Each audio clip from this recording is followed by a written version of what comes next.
Greetings, my dear friends, and welcome to the Patrick Gunnels Show. Today is, of course, Saturday, and you've probably just popped over from the News Treason show, D-Class, with you probably saw me as well. I'm going to do a quick little introduction to what I'm going to show you right now. Dr. S and I sat down and did a show this morning. We recorded it, but it's on carbon dating and general radioisotope dating, dendrochronology, aka tree rings, ice cores, we touched on a little bit, just the general attempt to determine how old things are, what it can tell us, and more importantly, what it cannot tell us. We get into a few details. It's about an hour long. It's very good stuff. You're going to want to check it out. And then after that, we're going to hop over to my show that I do with the beautiful and brilliant Heather Harrison, where we'll be talking about other things. So please, without further ado, first episode is going to be me and Jeff deconstructing carbon dating. Welcome to the Patrick Gunnels Show. My co-host today is the brilliant Jeff Solitzer, and I'm just so happy to have all of you here. Jeff, how you doing, sir? I'm doing real well, Patrick, and I'm looking forward to talking with what we have to talk about today. So it's getting damn right. Yep, we are here today in the Tulip Blooms World Headquarters. It is now 8:10 a.m. Central Daylight Time on July 26th, 2025. You're in the Pacific time zone, so it's just past 6 a.m. for you. So thanks for waking up early for us, and I am very excited about your car show that you're going to go to, and you're going to see lots of cool cars. And I am really, really jealous. I myself am also a car person. Before the show started, we were talking about electric vehicles and how it is possible that I'm cooking myself when I'm driving one. So I'm going to have to look into that.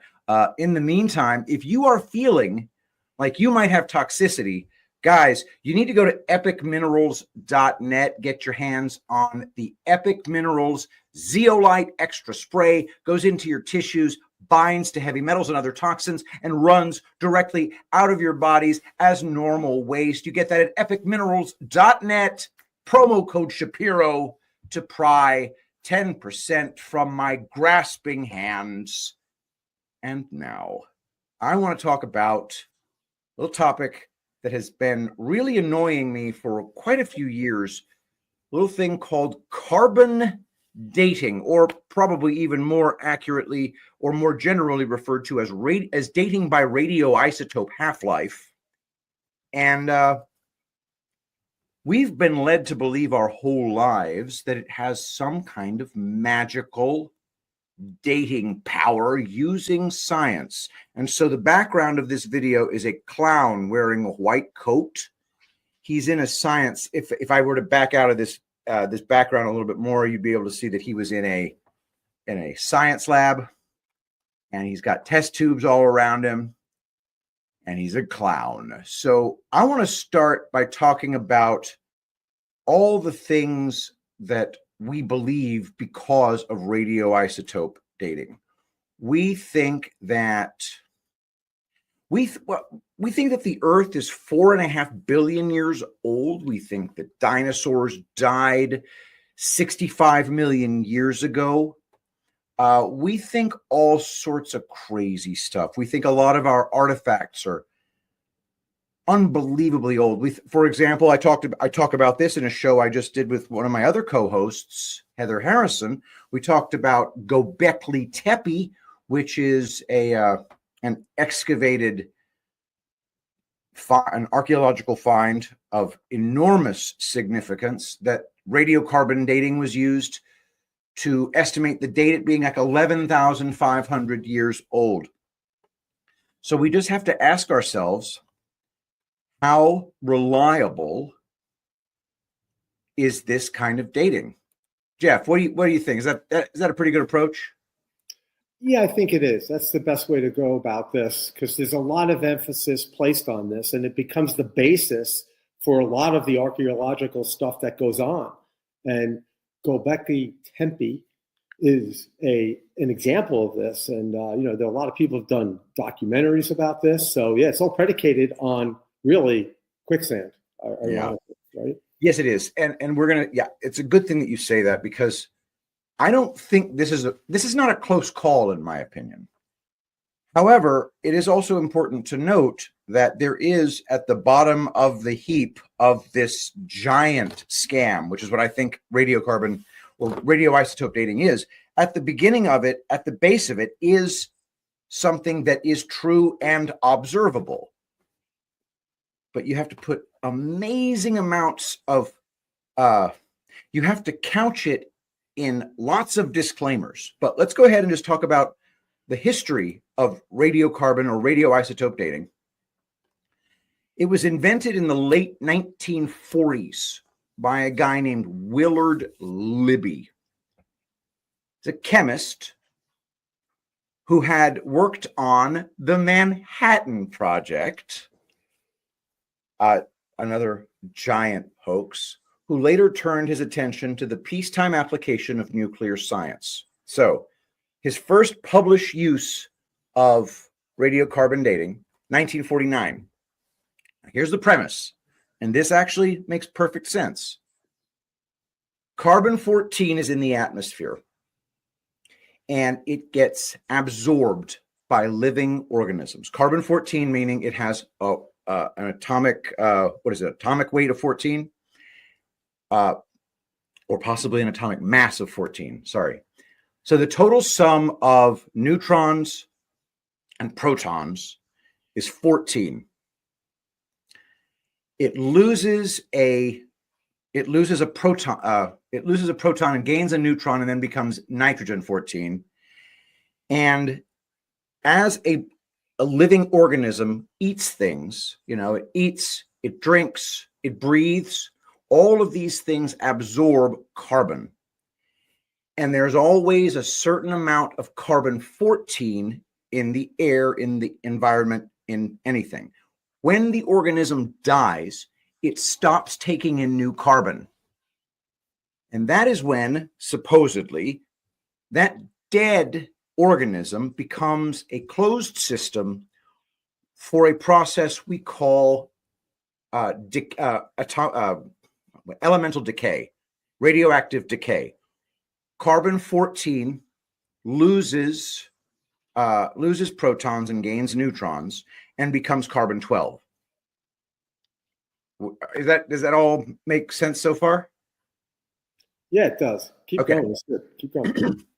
So the carbon-14 is shown to turn into carbon-12 at a predictable rate using a half-life. It has a half-life of 5,730 years, give or take. What does that mean? That means, let's suppose you have a kilogram of carbon-14. Right there, bam, 1,000 grams carbon-14. In 5,730 years, half of that will have decayed into carbon-12. You will have two things in front of you: 500 grams of carbon-14 and 500 grams of carbon-12. Okay, now what? You say, okay, look at this. We have this dead organism, and forgive the kilogram thing because carbon-14 is always found in teeny, tiny amounts, but we're just going to call it a kilogram for the sake of math. Oh, I've got this proportion of half carbon-14 and half carbon-12. That means that this thing is one half-life old. 5,730 years. Boom. Market. Problems, but at least we understand the concept behind it. Now, the idea that carbon-14 decays into carbon-12 with a constant half-life is something that we've been able to study and say with some certainty, not entire certainty, that this is a stable relationship. Now, that it remains constant for thousands of years, that it has to be a half-life of 5,730 years, that's going to be something that we're going to have to examine. Anyway, that's the idea. You decide, okay, what is the proportion of carbon-14 to carbon-12? we can then determine how many half-lives have taken place. So if it's, say, a quarter of it is carbon-14 and 3/4 carbon-12, what do we have? 2 half-lives, 11,500 or so years. Oh, great, we have only 12.5% of it. That's carbon-14, and 87.5%, that's carbon-12. Okay, it's been 3 half-lives, 2 to the third, 1/8, 2 to the negative third, 1/8, okay? Pretty simple stuff from a conceptual standpoint.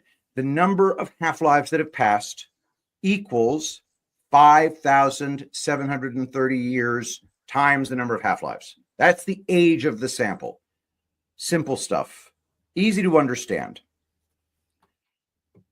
One of the things that gets hairy is the fact that before radiocarbon dating was invented in the late 1940s, the scientific community already had well-established estimates of the age of things.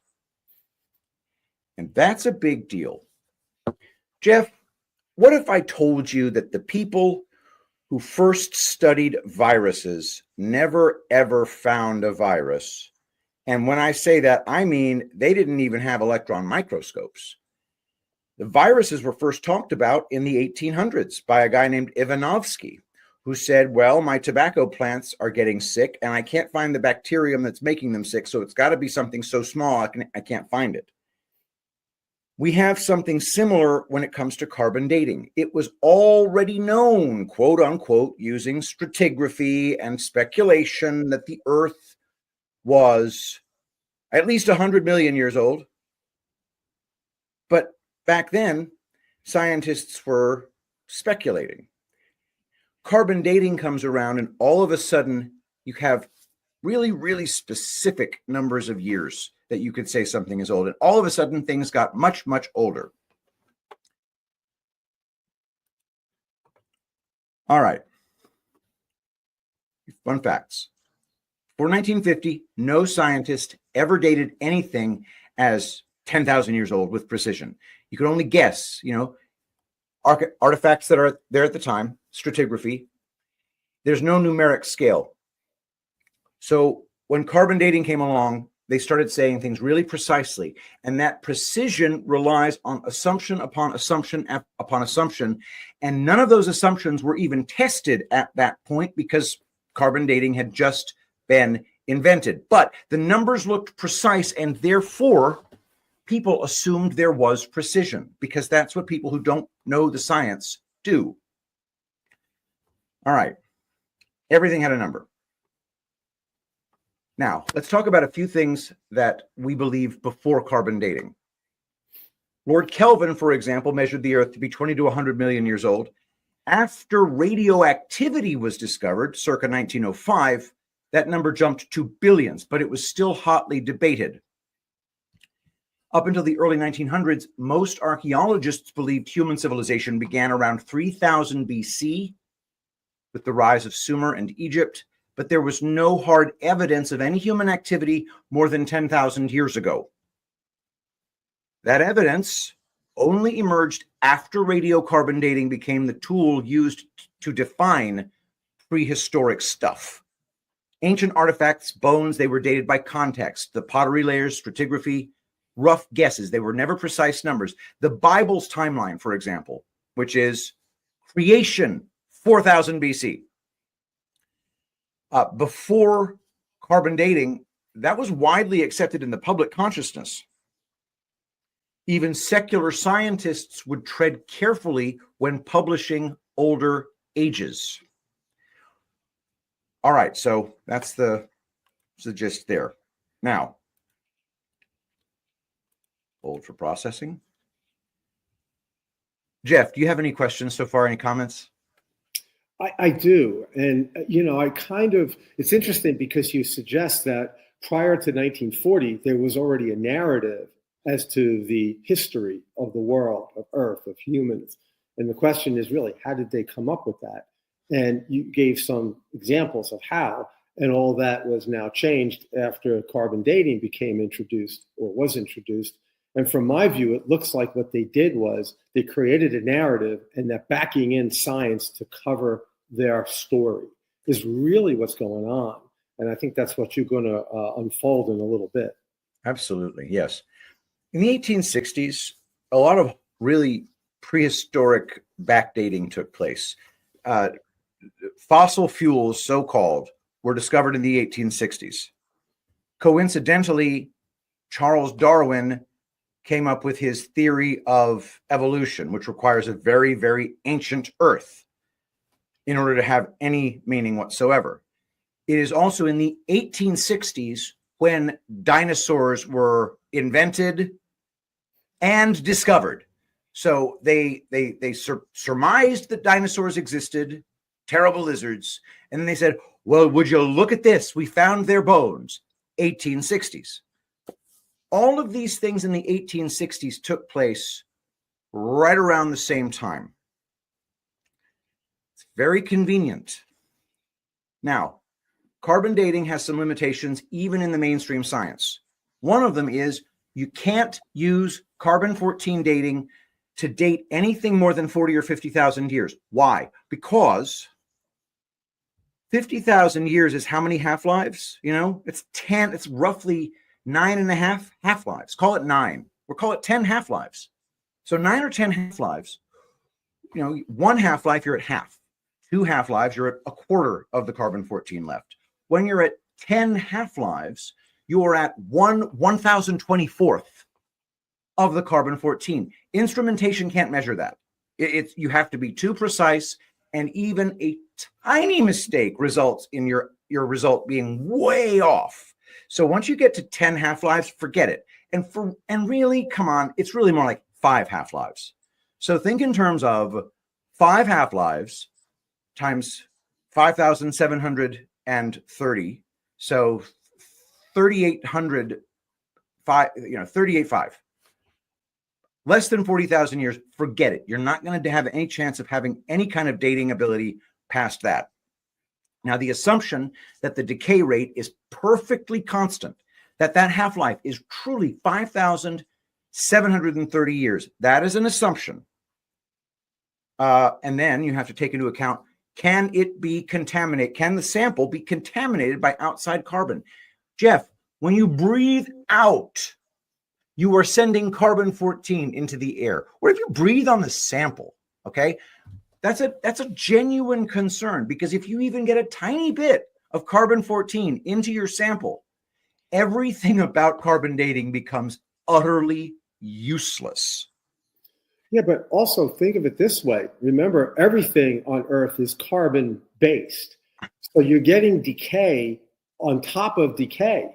So you're not really sure where the new decay and the old decay kind of meet. So it really the sample gets skewed, not only just breathing on it, but during the process. Oh, for certain, for certain. Here's some anomalies in carbon dating, and I'm just getting started. So there have been shells from living snails dated to 27,000 years old. A living mollusk with a shell dated at 2,300 years. A freshly killed seal was dated at 1,300 years old. How does this happen? Sample contamination? Or too much carbon-12 getting into a seal's butt? I don't know. But it certainly does call into question every single radioisotope date. Here's another thing. So we also have fossil wood found encased in so-called Jurassic rock, we know that word, which is supposed to be at least 183 million years old by rock dating. And it was carbon dated. The wood found in the rock, it was carbon dated only 20 to 30,000 years old. How can something encased in 183 million year old rock be only 20 to 30,000 years old? Big conflict.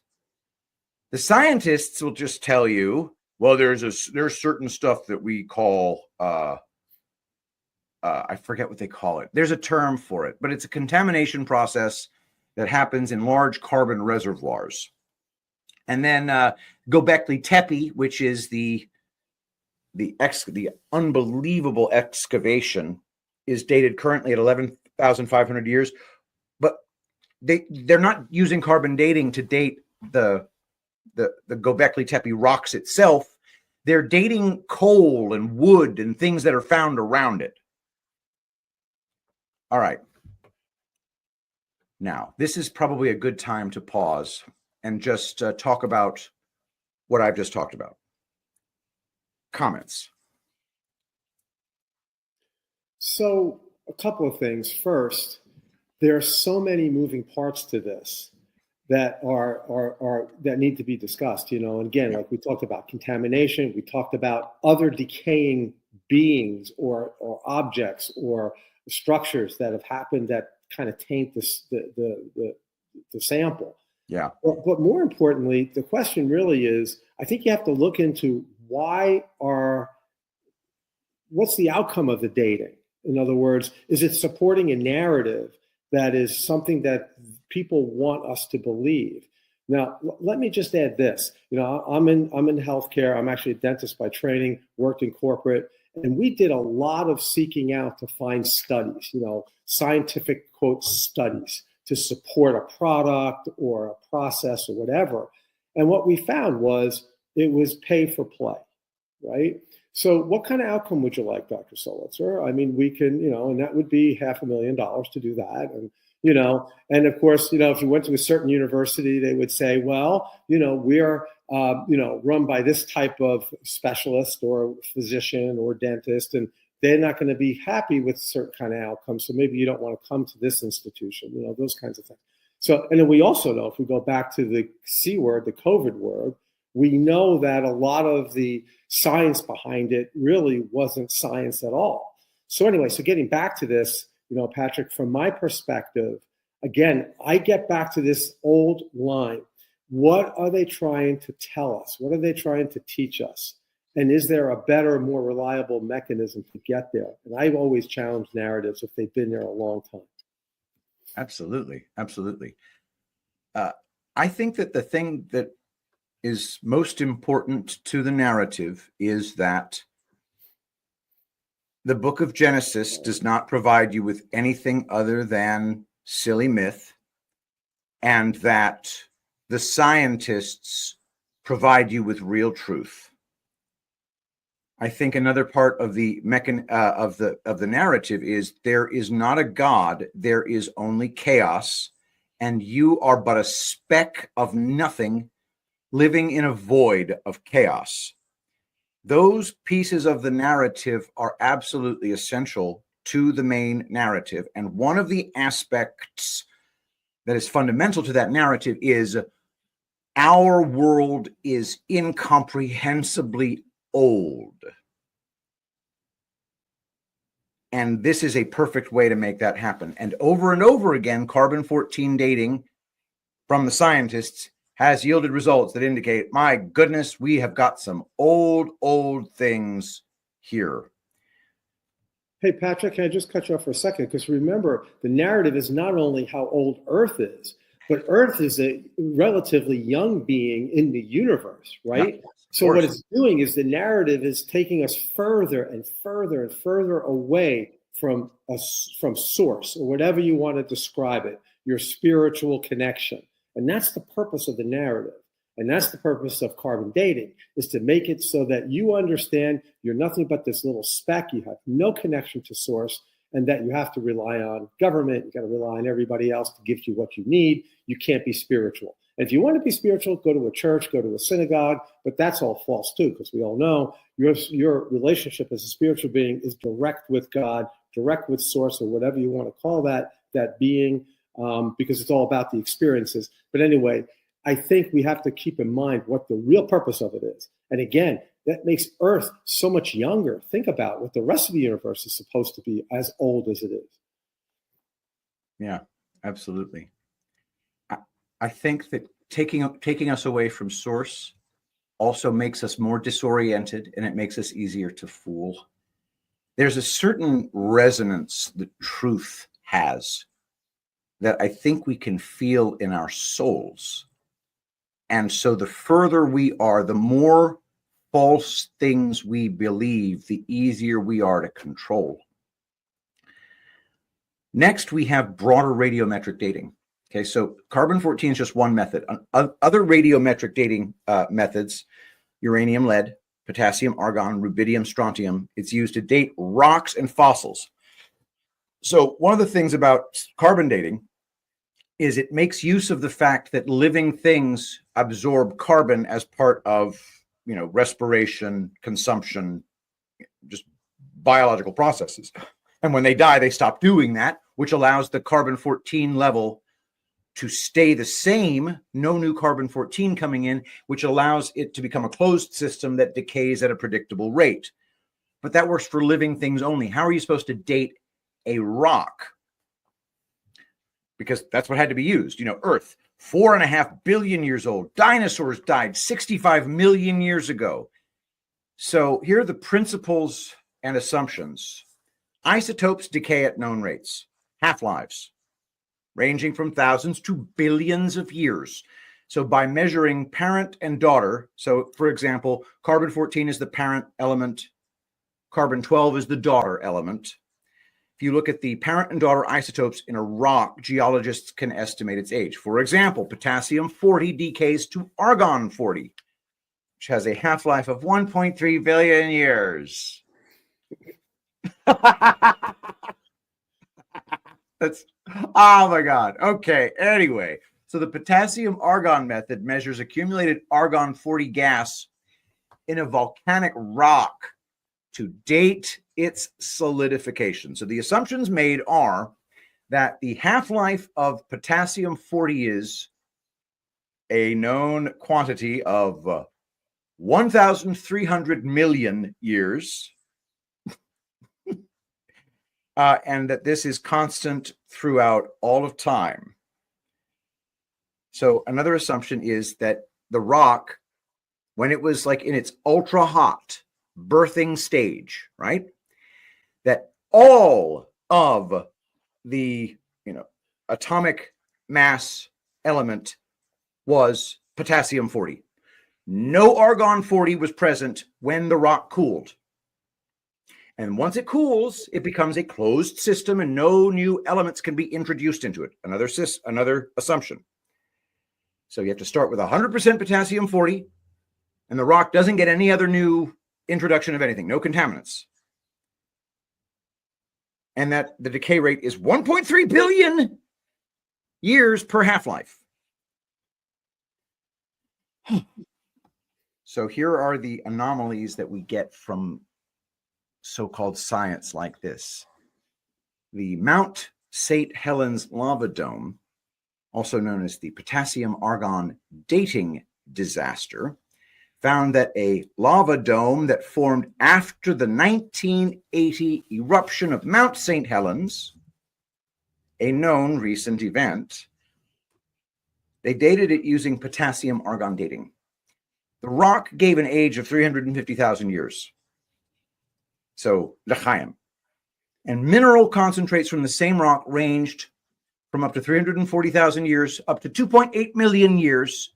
And yet we know the rock is 40 years old. These dates are off by orders of magnitude, of course. And the geologist who did the test, Dr. Steve Austin, noted it's caused by excess argon trapped in the minerals, violating the assumption that no radiogenic argon was present when the rock formed. Brand new rocks can come out to 500,000 years old because of argon contamination.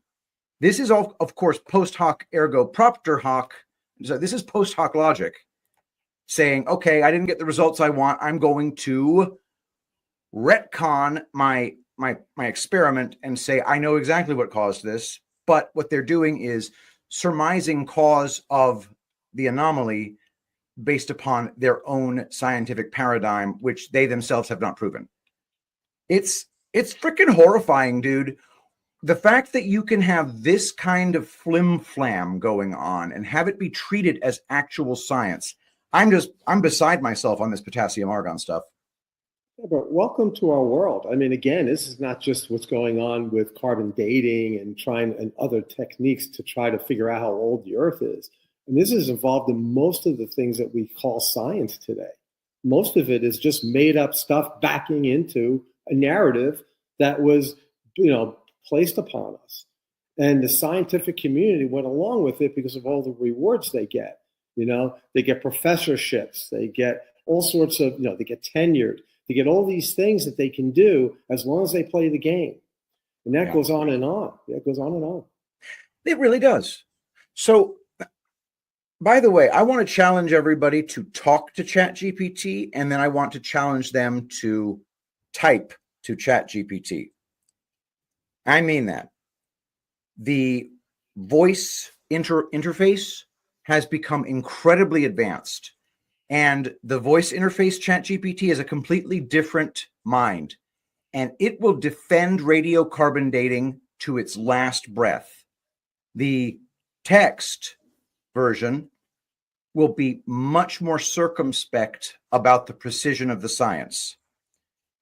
And it is amazing to watch. So definitely try that out sometime. You will not go wrong. It'll blow your mind how good it is at talking back to you. But the science itself is,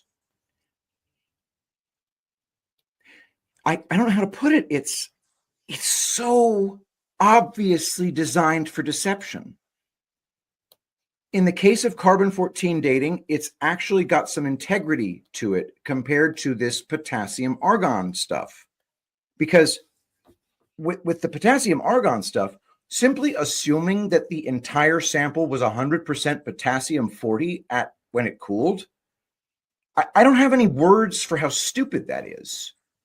At least in the case of carbon-14, you'd say, well, we know, we can guess how much proportion of carbon-14 was in the air at the time based upon carbon-14 proportions now. And then they figure out, well, okay, the carbon-14 in the air has fluctuated over time. We're going to figure that out by looking at tree rings. Okay, this tree ring is from 1,000 years ago. It's a big ass tree. Oh, how much carbon-14 is in this particular tree ring? Now, it's stupid and it falls apart if there is even a tiny bit of error, but at least they're trying to go through a logical process. In the case of potassium argon, they're dispensing with the pretense of going through any logic. They're stating as an axiom, this was a sample of 100% potassium 40 X number of million years ago.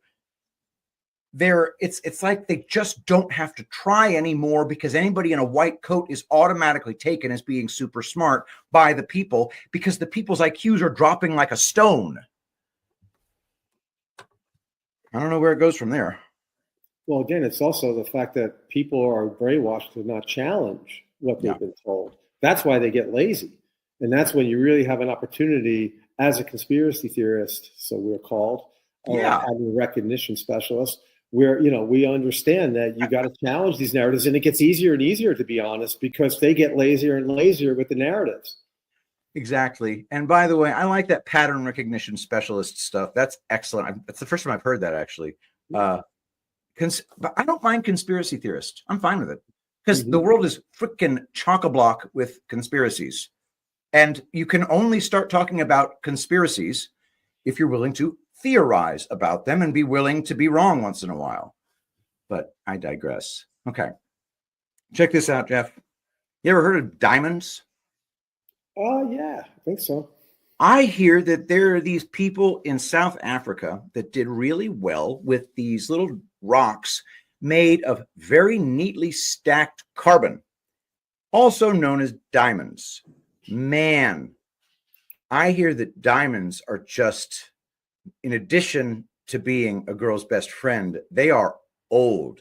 They're really old. Supposedly 1 to 3 billion years old, formed deep in the Earth's mantle. And guess what? They're found to contain detectable carbon-14. Now, anybody who's been listening knows, but that's impossible. Something that old would have to have gone through so many half-lives. It would be all carbon-12. Carbon-12 all the way. Otherwise, what? No. They're finding carbon-14 in freaking diamonds. Now, the mainstream explanation is contamination, intrinsic traces of modern carbon, microbial contamination, instrument background and noise. But what is the most important part of this? Every single bit of these explanations is predicated on an assumption. Diamonds are 1 to 3 billion years old. The moment you engage in this kind of circular reasoning, science has been completely abandoned. That's the way it is with germ theory. That's the way it is with this. That's the way this is with countless other types of science. The science that people like Michio Kaku and Neil deGrasse Tyson talk about, always based on circular logic. I'll give you another example of such circular logic. I can see that boat that's 43 miles away because of refraction. Because if it weren't for the refraction, the curve of the earth would make it so that I couldn't see that boat 43 miles away. Therefore, it is refraction. That's circular reasoning. I found carbon-14 in that diamond because carbon-14 got into that diamond in some other intrinsic way, because I already know that that diamond is 1 to 3 billion years old. Or I took a sample from that kid with measles and I put it on some monkey kidney cells. The monkey kidney cells died. Therefore, there's a measles virus in that sample, because if there hadn't been a measles virus in that sample, then the kidney cells would have survived. How do they not see this clearly flawed reasoning? All right, discordant dates.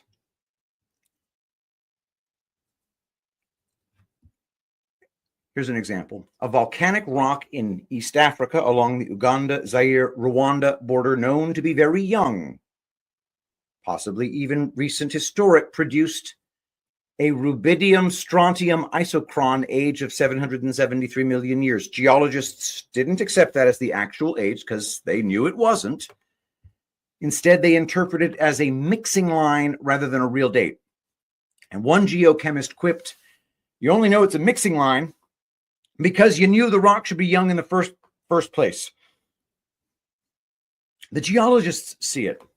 Another example, an Indian rock formation tested by 3 different methods gave 3 different results. 508 million years old by the uranium lead method, 450 million years old by the potassium argon method, and 572 million by the lead method. Actually, that's not that bad. Yeah, that's not bad at all. All right. Anyway, long story short, these methods make assumptions that simply do not hold. I don't even know how we do it. But the fact is that this has been used for forever. I want to see if we could find somebody to try to steelman this stuff, because the reasoning is so very obviously circular. It's almost like it's embarrassing to have to talk about it, other than to say, what were we thinking as a people to live with something like this? I suppose it is possible that radiocarbon dating could be used on a limited basis if you could be very certain that you had a closed system and that there wasn't any contamination. You'd have to look at like if, for example, something got trapped in amber, I guess, and then you knew that the amber didn't contain any carbon whatsoever. The thing died, and then you knew that that thing was decaying in a completely watertight, airtight, closed system, and you could be completely convinced that you accounted for absolutely every single microscopic amount of carbon in that sample. I suppose you might be able to start saying, okay, I think it's dated, like I think this is its age. But they're just promiscuously checking the carbon amounts, And obviously the funding is an issue, because if they discover it's super old, they get money. If they discover that it's not, they get nothing. Is there anything, Patrick, do you know anything about, the ice samples? You often see these shows and documentaries drilling deep into the ice and assuming that, and that ice is supposed to be that controlled environment. And we don't know if that's true or not. But anyway, any thoughts about that? Something? Yes, it is one of the, so it's one of the methods. So the methods they talk about when it comes to dating things, the first one is stratigraphy. And what does that mean? That means they found this thing in a layer beneath the earth where the substrate is roughly the same stuff. So we found it in this type of sand. That was a layer. And in that layer, we found several things. In that stratum, they study the strata, and they say if they're found in the same stratum, then we're going to call them as being contemporaries of each other, which I think it's a valid assumption. I don't think it's science, but I think it's valid. However, the next thing that they use, dendrochronology, another thing with actually kind of decent science behind it, which is the number of tree rings is equal roughly to the number of years old that tree is. However, in the case of tree rings, you can have some years where no ring is formed, and you can have some rings where multiple rings are formed. However, if within a certain range of error, I can accept that as well. The oldest tree in existence, or the oldest tree ever discovered, was 4,800 years old. So then I assumed that dendrochronology would only allow us to date things to, at a maximum, 4,800 years of age. But that's not what scientists do. They use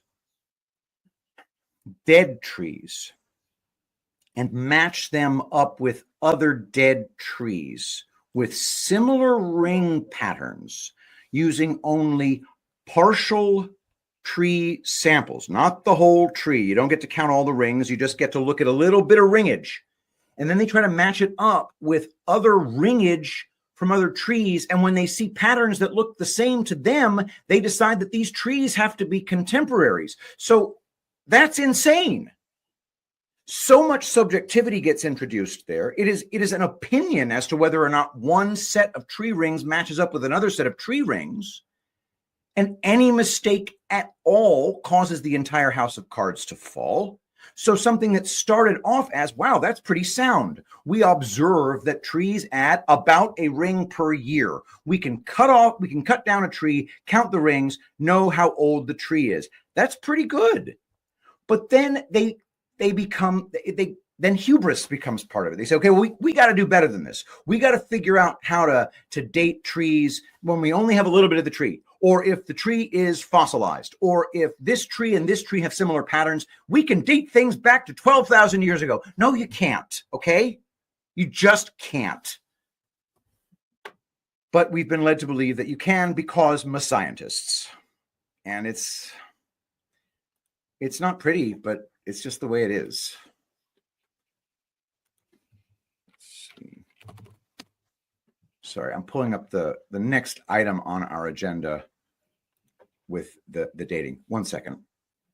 All right. Ice core drilling for dating artifacts, past events. Okay. So extracting cylindrical samples of ice from ice sheets or glaciers. So they do that to, according to the methods, to analyze past climates, atmospheric compositions, and to date events indirectly,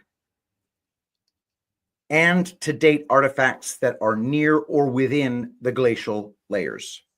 So how do they do it? So they do this in very specific locations. They do this in Antarctica, Greenland, some high altitude glaciers, and the criteria are depth of ice, minimal melting, isolation from contamination, which involves a lot of assumptions. The equipment electromechanical drills for medium depth, thermal or electrothermal drills for deeper penetration, and casing is often used to prevent borehole collapse, and drilling may occur over months or even years. The ice cores are segmented into lengths of 1 meter. They're maintained at sub-zero temperatures, obviously, and they're log packaged and shipped to labs for analysis. Now, what do? So they count the layers. Alternating summer and winter layers are visible because of dust, electrical conductivity, isotopic ratios, and they're used for 40,000 to 60,000 years. Now, what do they do to date the artifacts? They're not like stratified soil with buried pottery. They're not found, artifacts aren't found inside the cores. But what they do is they do correlations that can date events or human activities. But there's a lot of problems with that as well, because layers get thinner, they flow, sometimes they melt. Dating becomes dependent upon some statistical model. Gas bubble dating, it lags between ice layers. Calibration relies on correlation with other proxies, which gets you back to that freaking circular reasoning again. They do it based on tree rings, etc. And then annual layers. They assume every single year is a year based upon, well, there's dust here. Now, think about, if you're talking about 60,000 years, how much error can be in the assumptions that are built into that. So one of the ways to do it would just be to say, I'm sending your core to several different labs and see what each one of them says. And if there's wild variation, then we have a problem, right? But they don't do that stuff. So yeah, the ice core stuff is, in my opinion, even more problematic than carbon dating, because of just the wild assumptions that they make, because of the fact that they're drilling cores out. Those cores don't contain artifacts. They're simply using it to date things that are proximal to it. I don't know. It's probably something that should get looked into a lot more, but there's definitely nothing scientific going on here. Jeff, one of the things about the scientific method is, when it comes to stuff like this, no scientific method is possible. Trying to drill into the past, you can't do the whole observe and experiment thing in order to find the cause of a naturally occurring phenomenon. Nothing like that's going on. Yeah, it becomes a difficult process. So, I mean, it's not like it's something that can easily be done. So why isn't it done? It's difficult to do this. And that's why it's easy for these guys, these folks, to create a narrative and back the science into it. But to really do it, I don't even know how you would begin to even structure it, to figure out. It's kind of like we're figuring out what happened in history. It's the same thing. What happened to the human experience? You rely on, newspaper articles from, years and hundreds of years ago, things like that. We don't even know if that's real. So I'm with you. Yeah. All right. Let's talk about tree rings a little bit more. So the oldest living trees, like I said before, have about 4,700 rings. Master chronologies are what tree ring people produce. They take overlapping deadwood that goes back 10,000 plus years. That's the assumption. The basic assumption is one tree ring equals 1 year, obviously. And then to build a long chronology, you assume that ring width patterns, wide, narrow sequences caused by wet/dry years, can be matched between different trees or wood fragments to find overlaps. Does that make sense? Yes, it does. Yes. Okay. I'm going to make the fact that you hesitated there, I just want to make sure it's extra clear. What they do is they say, okay, there is this period of time where it was long, short, medium, short, medium, short, medium, short, medium, short, medium, in how thick these rings are. Yeah. All right, that period comes from X number of years ago. So if we find a portion of a tree that has that exact same sequence, then we're going to assume that those two trees are contemporaries. The subjectivity involved in that is psychotic. And that is, I think that makes it dead on arrival. I only think that you can really rely upon a full living tree, cut down, count the rings, and within a certain length of time, you know, within a certain range, how old that tree is. That's very exciting that they find the oldest trees are 4,700 years old. That means to me that really does support the young Earth worldview. Okay, problems. The bristlecone pine chronology. The oldest living bristlecone, 4,700 rings, is used to claim there are trees older than the biblical flood. Creationist researchers suggest that in the early post-flood environment, which had perhaps wetter, less stable seasons during the Ice Age, bristlecones could have formed multiple rings per year, making them appear older than they truly are. Adjusting for that could bring the oldest living tree's true age in line with a post-flood timeline. So yeah, that is another important point. Incredibly weird things like worldwide floods would change the way that rings get formed, and a tree would totally form multiple rings in a year, and does that even now in extremely wet and plentiful conditions. That's a pretty huge deal, actually. And not only that, but it also would vary throughout the world, right? Because, and depending upon what altitudes you're at and things like that, the weather is more variant, and that could create more of this other, unusual behavior. So it's really hard to rely on that. Oh, yeah. Yeah. All right. So I think let's talk about Göbekli Tepe. See, I'm going to pull up a picture of Göbekli Tepe. I talk about this in my show with Heather Harrison, which will be coming up right after this. Dating methods in the case of Göbekli Tepe impact our view of history itself. So Göbekli Tepe is a megalithic site, giant stone excavation in Turkey. It is cited often as the oldest known temple or monumental site in the world. It has massive T-shaped stone pillars arranged in circles with intricate carvings of animals. Mainstream archaeology says it was built by hunter-gatherers around 9,600 to 8,000 BC. It's about 11 to 13,000 years ago, so long before Stonehenge or the pyramids. Of course, that's begging the question, but whatever. So it was discovered in the 1990s by Klaus Schmidt. Excavation continues, and only about 10% of the site is unearthed. How they know that, I'm not sure. How did they date it? There are no written records or known pottery styles to date it. It is pre-pottery Neolithic, Stone Age. The dating relies mainly on radiocarbon dating of organic remains, so charcoal bones found in the soils and found in the fill at the site. The oldest radiocarbon date from an enclosure, and what they call enclosure D, is about 9,530 BC. So 11,000 years old, or 11,500. The 9th to 10th millennium BCE, or BC, 11,000 years. Look at this. They also know it was deliberately buried around 8,000 BC. The entire site was backfilled in antiquity. How the hell did they know that?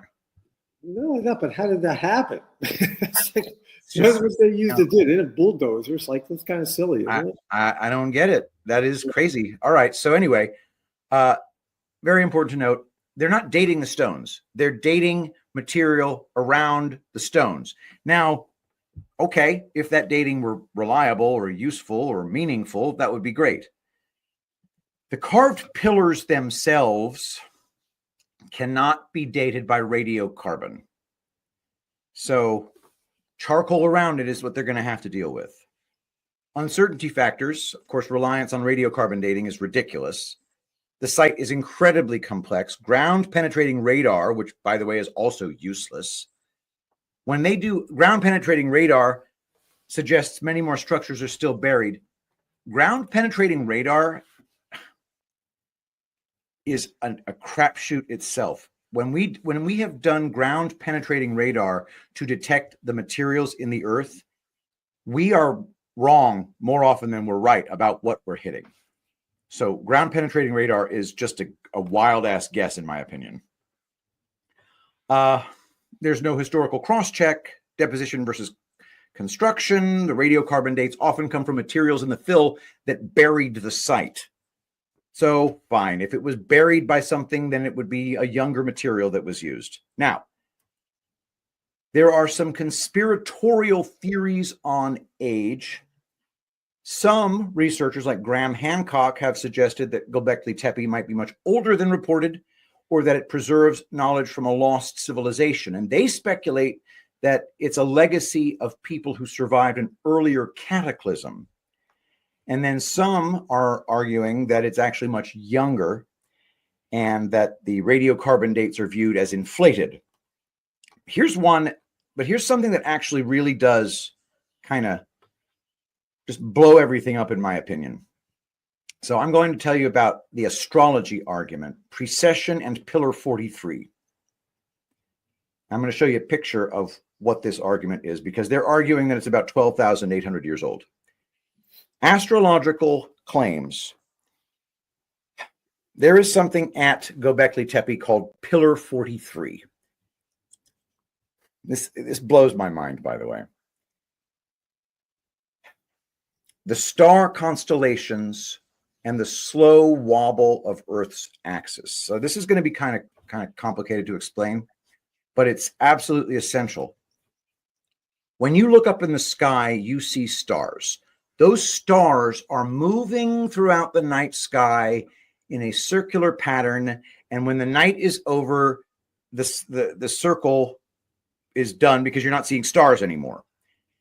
And that is the same. That pattern in the sky is the same every night, except for one tiny, little bitty, tiny, itty bitty change that causes the entire sky to be in a very, very slightly different position every night over time.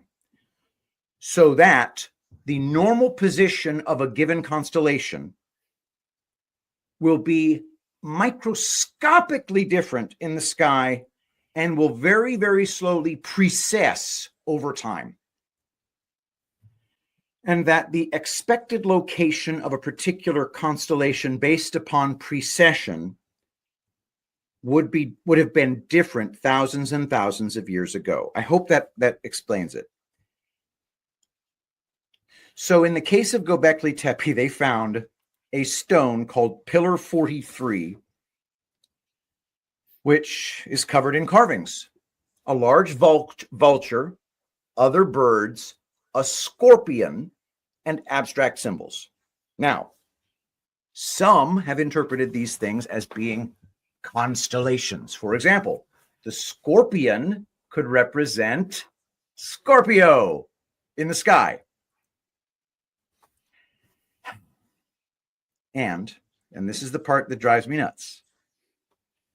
They say that this stone that has a scorpion on it would have been directly under the Scorpio constellation based upon precession 12,800 years ago.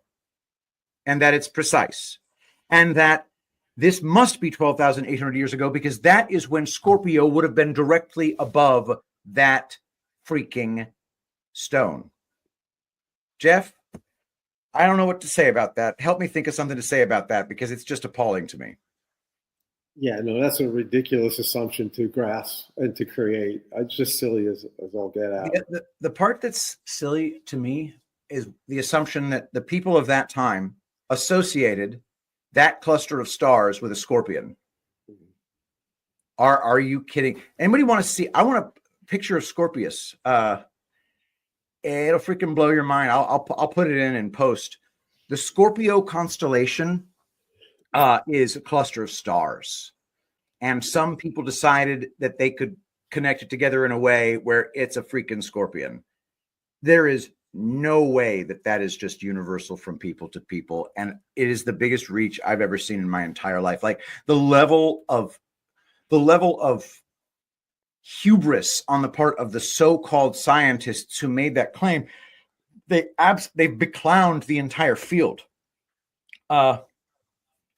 Another proposal by Julio Magli was that some pillars align with the star Sirius rising.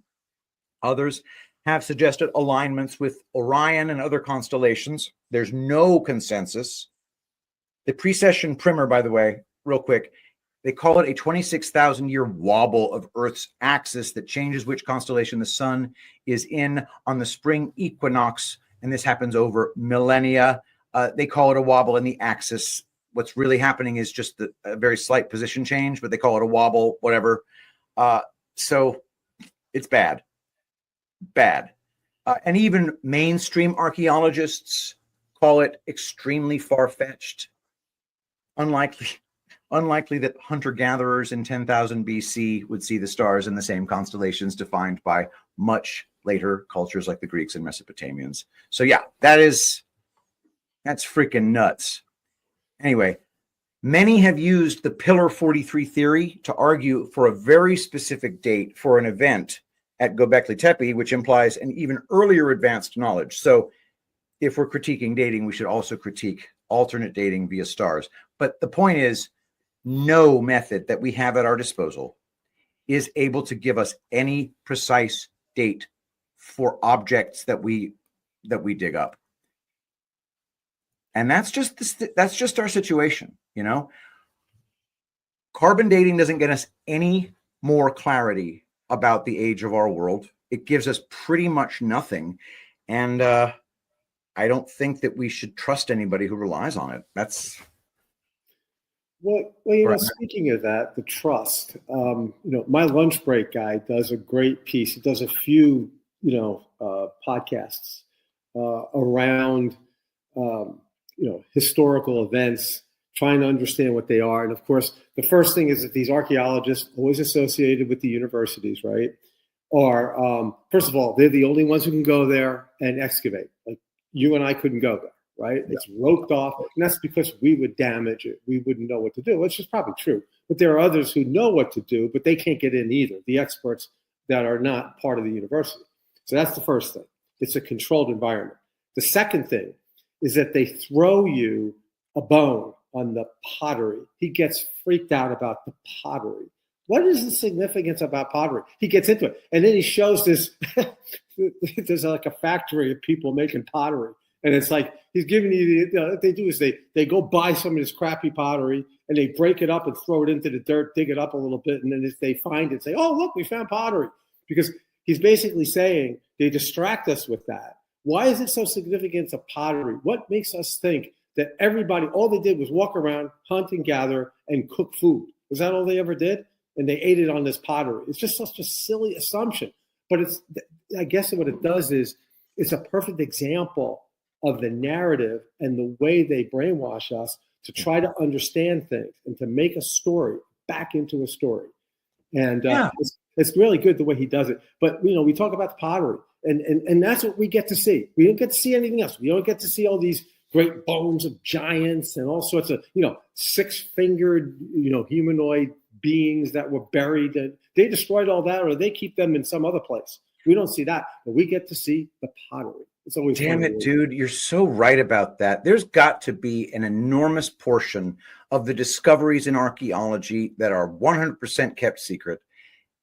And I sure would love to know if that's going to be revealed in this Great Awakening, because I'm convinced that we have six-fingered giants that are being hidden from us. Oh, for sure. And again, it goes back to that Indiana Jones movie. I love it. The first movie that they did where the guy's wheeling the ark in this box, into this big cavernous warehouse, and there's just artifacts and things created all over the place.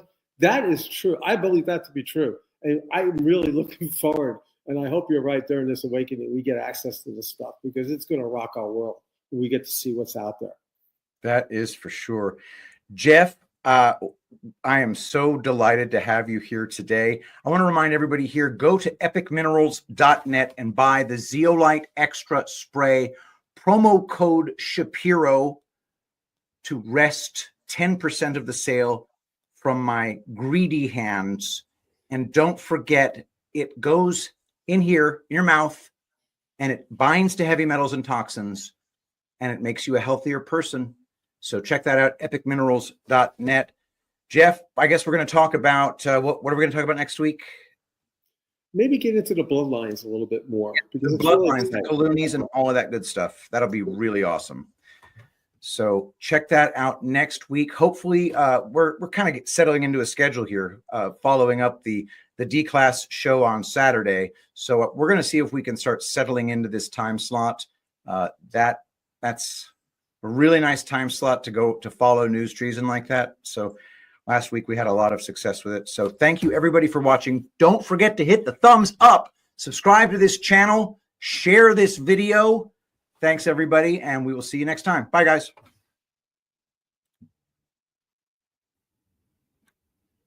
Hope you enjoyed that one. And now we're going to shift over to the interview I did with Heather Harrison. We actually talk a little bit about Göbekli Tepe, which is what focused my attention on that topic. And then, of course, we're going to be discussing the nature of astrology, how it was corrupted, what it is, what it isn't, how it differs from astronomy, and other important things that you may not know. So definitely check it out. Once again, the Patrick Gunnels Show, this time with the brilliant Heather Harrison. I hope everybody enjoys. Hello, my dear friends. Welcome to another episode of the Patrick Gunnels Show with one of my very favorite co-hosts, Heather Harrison, to talk about all things out of the ordinary. Heather, how are you? I'm doing fantastic. How are you? I'm doing magnificently. We are doing our satin balm now, and the satin balm is an amazing thing that we have made ourselves with bakuchi oil. Bakuchi oil is like retinol. It makes the wrinkles just disappear. It tightens up the skin naturally without any of the side effects of retinol, and we are selling it like you wouldn't believe at tulipblooms.shop. They're just blowing the doors off it. So we're having fun here at the Tulip Blooms headquarters, and I'm excited for you to get your products soon. So that's going to be fun as well. And now today, I'm also excited because we're going to be talking about something that we were starting to talk about last time, which is something that probably divides people in a lot of ways, which is the topic of astrology, not to be confused with astronomy. And I have, over the last several years, become far more sympathetic to the notion that astrology is very useful and that it is, because of my realizations about the nature of our world, far more accurate and logical than the so-called science of astronomy. And so I wanted to talk about that today because, to my knowledge, you really are really kind of deep down the rabbit hole when it comes to astrology in general.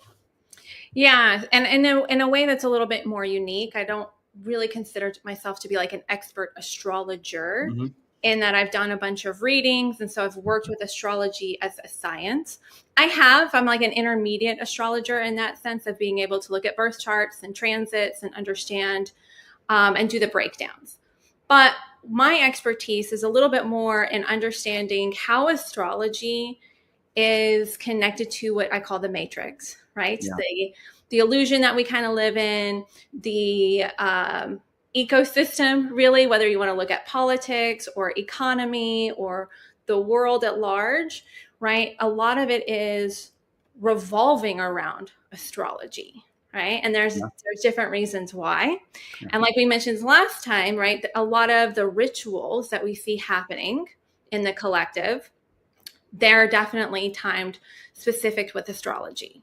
And there's a good reason for it, which is why I'm here to kind of break some of that down of why I think, right, because I'm not a guru. I'm just some chick that likes to do some rabbit hole deep dives. Yeah, well, it's funny because that's really funny that you mentioned the word guru, because as a flat earther, one of the things that I get just pelted with is, okay, fine.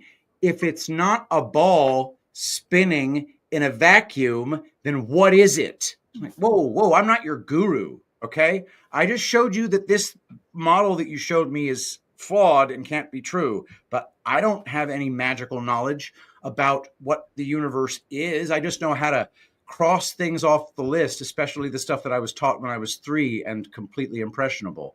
Yes, exactly, right? Like, we're not here to give you all the answers because we know it all, but we've figured out enough that what they've told us is not correct. It can't be true.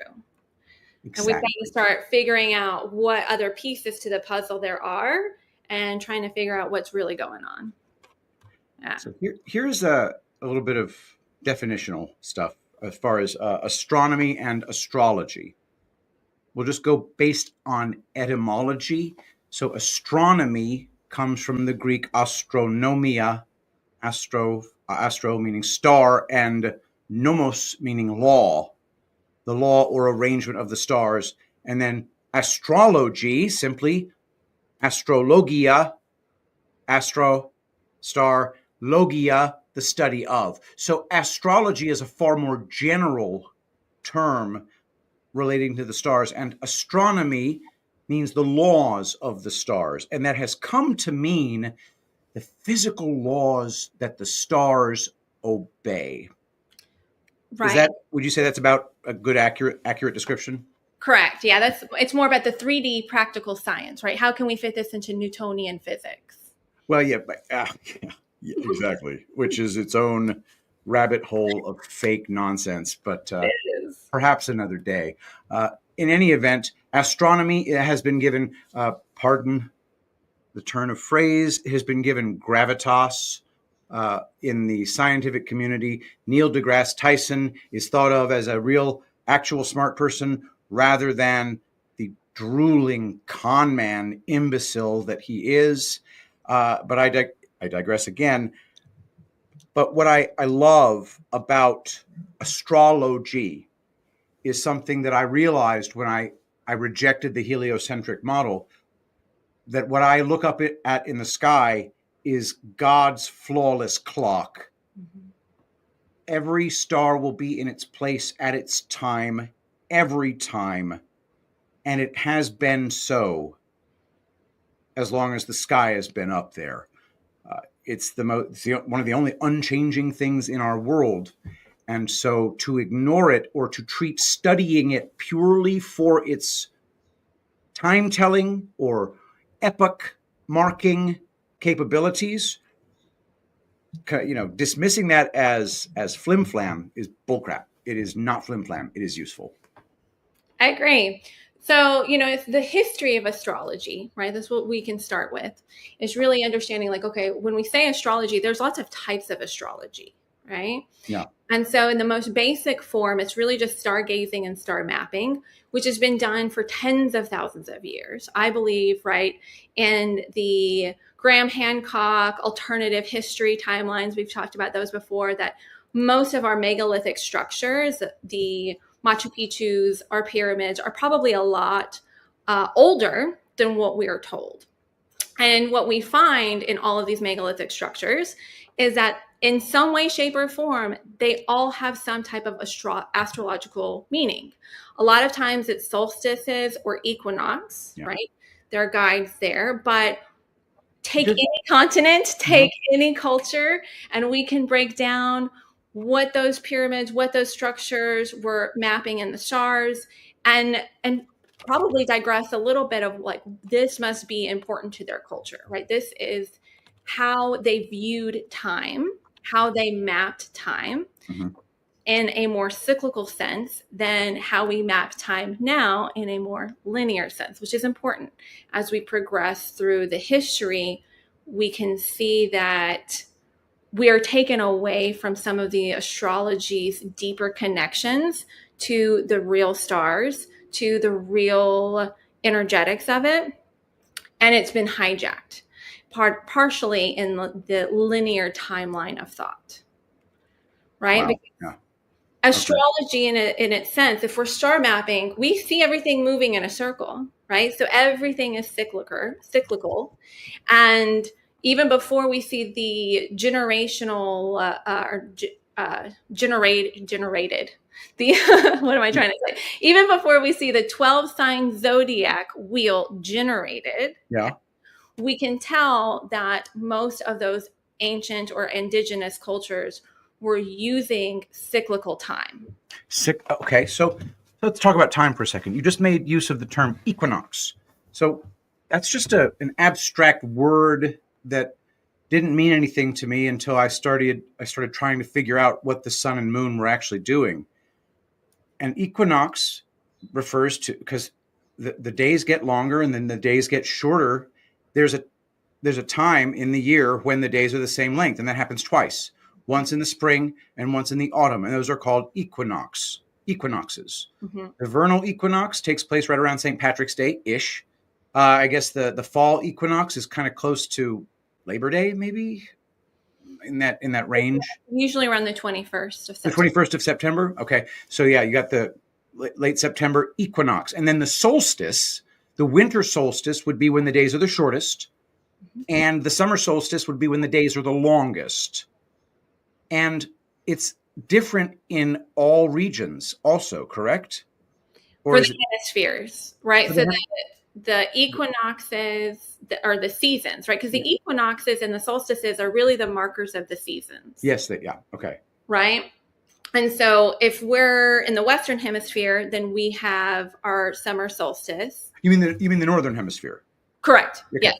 The Northern hemisphere, we have our summer solstice when the Southern hemisphere is having their winter solstice, their shortest period of the day. And I want to say, for the audience's sake, that I am using the terms hemisphere very loosely. Yes. I'm not claiming it's a ball. I'm just saying that's the region. The path of the sun in the hemisphere that we call the place we call the Southern Hemisphere, it's all reversed for the seasons, winter and summer and all that. But the length of the days is the longest at the summer solstice. The length of the days is the shortest at the winter solstice. They are equal at the vernal equinox and the autumnal equinox, and that's what those terms mean. And they're important markers on our calendar.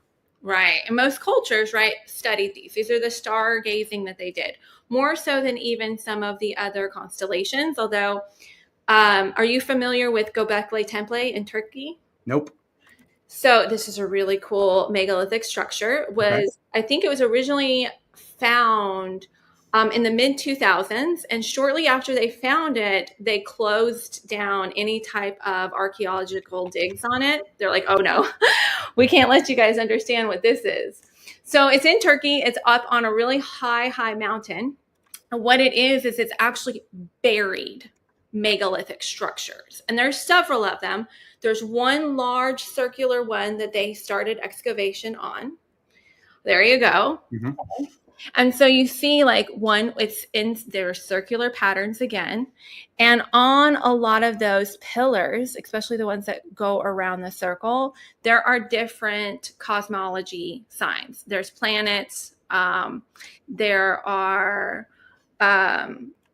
signs that correlate to the equinoxes. They were keeping track, right? There are signs that they were.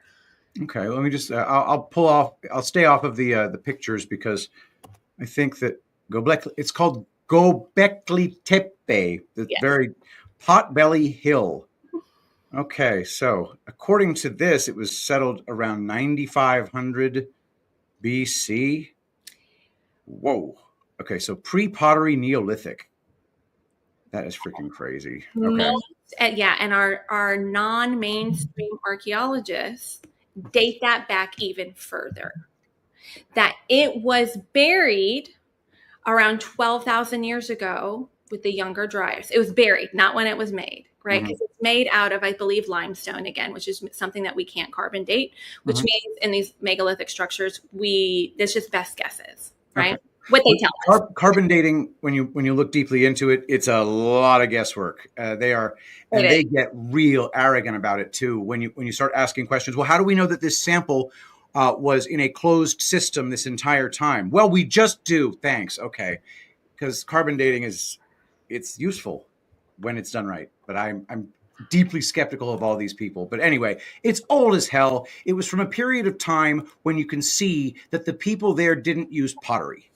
Right. Okay. But they did track the stars, right? That this is something that is important and to their culture, usually tracking seasons, tracking time, right?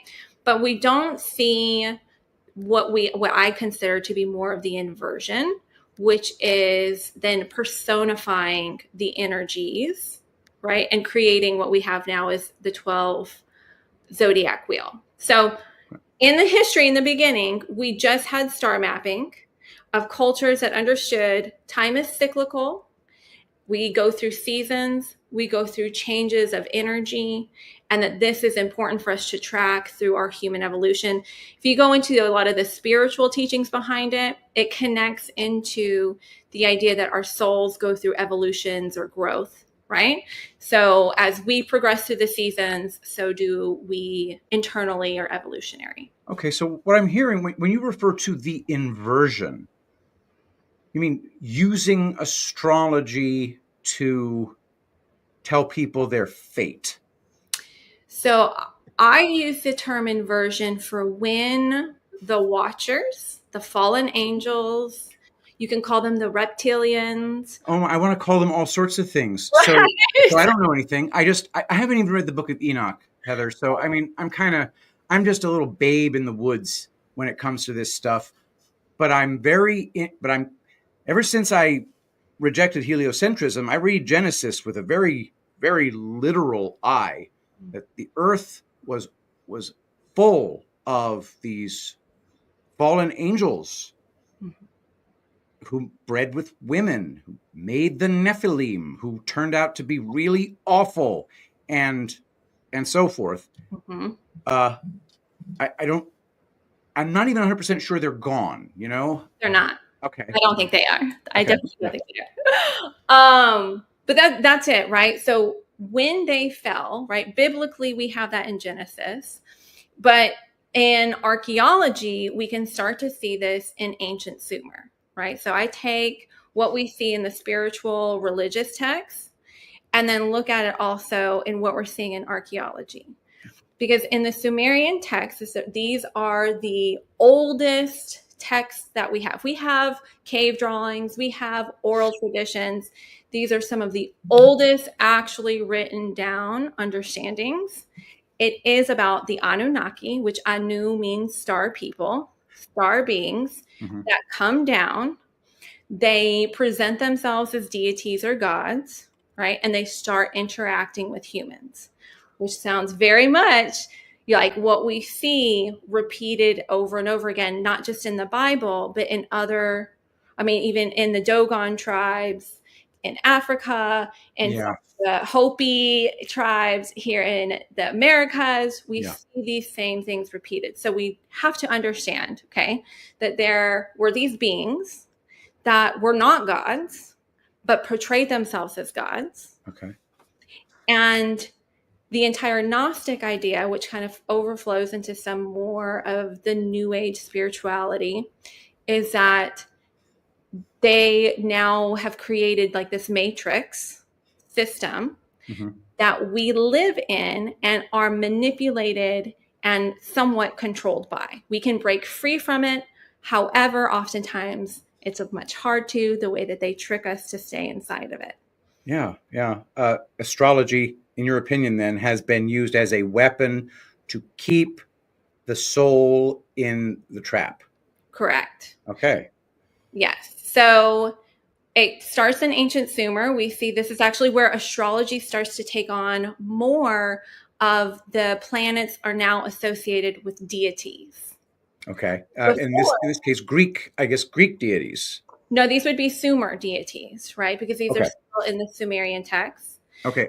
And I know that the time frame is almost impossible to really know, but the Sumerian in the traditional timeline are how long ago? Like what? Like 6,000 to 4,000 years ago. Like 4,000 to 6,000 years ago. All right. Long time ago, 4,000 BC, which, by the way, is kind of when some creationists say the earth was created based upon a very intense study of the Bible and the ages. But, it's just a guess, of course. Anyway, close to the beginning of anything we could ever have any idea that happened. Correct. Yeah. Oh, and when I give out these times, I'm saying these times under the pretense of the timeline that we've been given. When I talk about history and I start talking about time, I like to put a little asterisk there because I believe we've gone through numerous resets and that our time and our history has been insanely tampered with. Yeah. So again, we have to, I like putting that nuance out there that, there's absolutely. And when I talk about anything, we have to stay a little bit with one foot in the mainstream, even if it's to call it out as being fraudulent, while at the same time recognizing that it is the framework that we all kind of instinctively live in. Because the language. yeah, Yeah, exactly. for sure. So in Sumer, right, in their whole god, what do you call it, pantheon, Mm-hmm. they have a whole pantheon of gods. They are the ones who started to take the planets and associate them with those god energies, right? Okay. And this happens in like Mesopotamia, right? And from Sumer we have what is Akkad? Is that how you say it? Akkad? And then Babylon also come right behind it around, I think it's 1800 BC. Babylon, I think is around 1800 BC. And this is where I believe, right, more and more of the distortion started to fall, right? In Babylon, we have the first written laws. We start to see more and more of our political, our governmental, what will become our governmental structures start taking root there. It starts taking root in Babylon. From Babylon, we move into Greek and Roman. And you can watch that, the pantheon, which pantheon is just their list of gods, right? Their hierarchy of gods. Is it overlays, right? You can take the Sumer gods to the Babylon gods to the Greek and Roman pantheon. No way. Okay, so I don't even know the Sumer and Babylon gods. I don't know all of them in connection to their planet. Gotcha. I'm most familiar with Enki and Enlil, who were not the highest. They weren't, what is his name? It'll come to me in a second. Okay. He was their father. They were the two brothers, but they're the most important in the Sumerian text because Enki and Enlil are overseeing what sounds like to be a human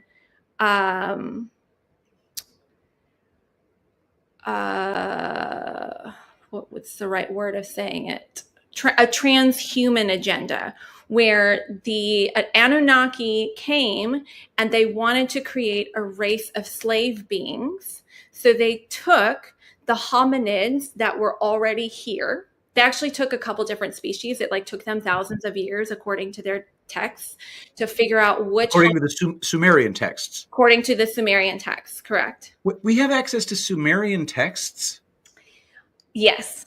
And this is there's two different, right? We have to there's two different translations of the Sumerian text. There's the mainstream translation, and then there's Zechariah Sitchin, who is a very interesting character, but in terms of studying the Sumer text and just the whole Mesopotamia timeline and diving into that culture, I really think that maybe his translations weren't 100%, but he was more accurate than what the mainstream narrative is going to bring us. Okay, so he was known for his controversial theories about human origins, and he wrote The 12th Planet. He proposed that the Anunnaki, an extraterrestrial race from a hypothetical planet called Nibiru, created humans through genetic engineering to mine gold around 450,000 years ago. Okay, got it. And he was doing this based on Sumerian texts. Correct.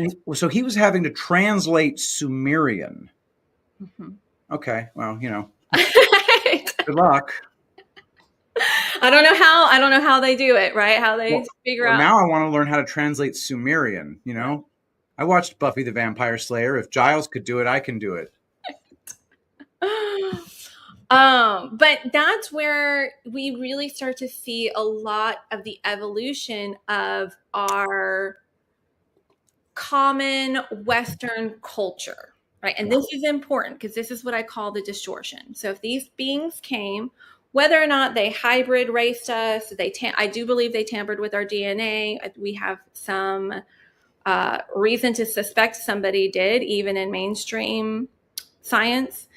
But they're not like our gods, or they're not like our creators. I don't think that they created us. And when we look into the Gnostic texts, they give us another little understanding behind it, right? Which is why I like to layer the text, because you see each one kind of has a puzzle piece and they kind of start to fit together. Yeah. Right? Yeah. So we explore heresies at all times here and engage in heresy 5 times before breakfast. So, it's okay. If anybody who's triggered by this has been left a long time ago. Good. So in Sumer, we see, okay, now the planets are deities. Okay. In Babylon, we start to get the 12 zodiac sign wheel, right? That starts to break down.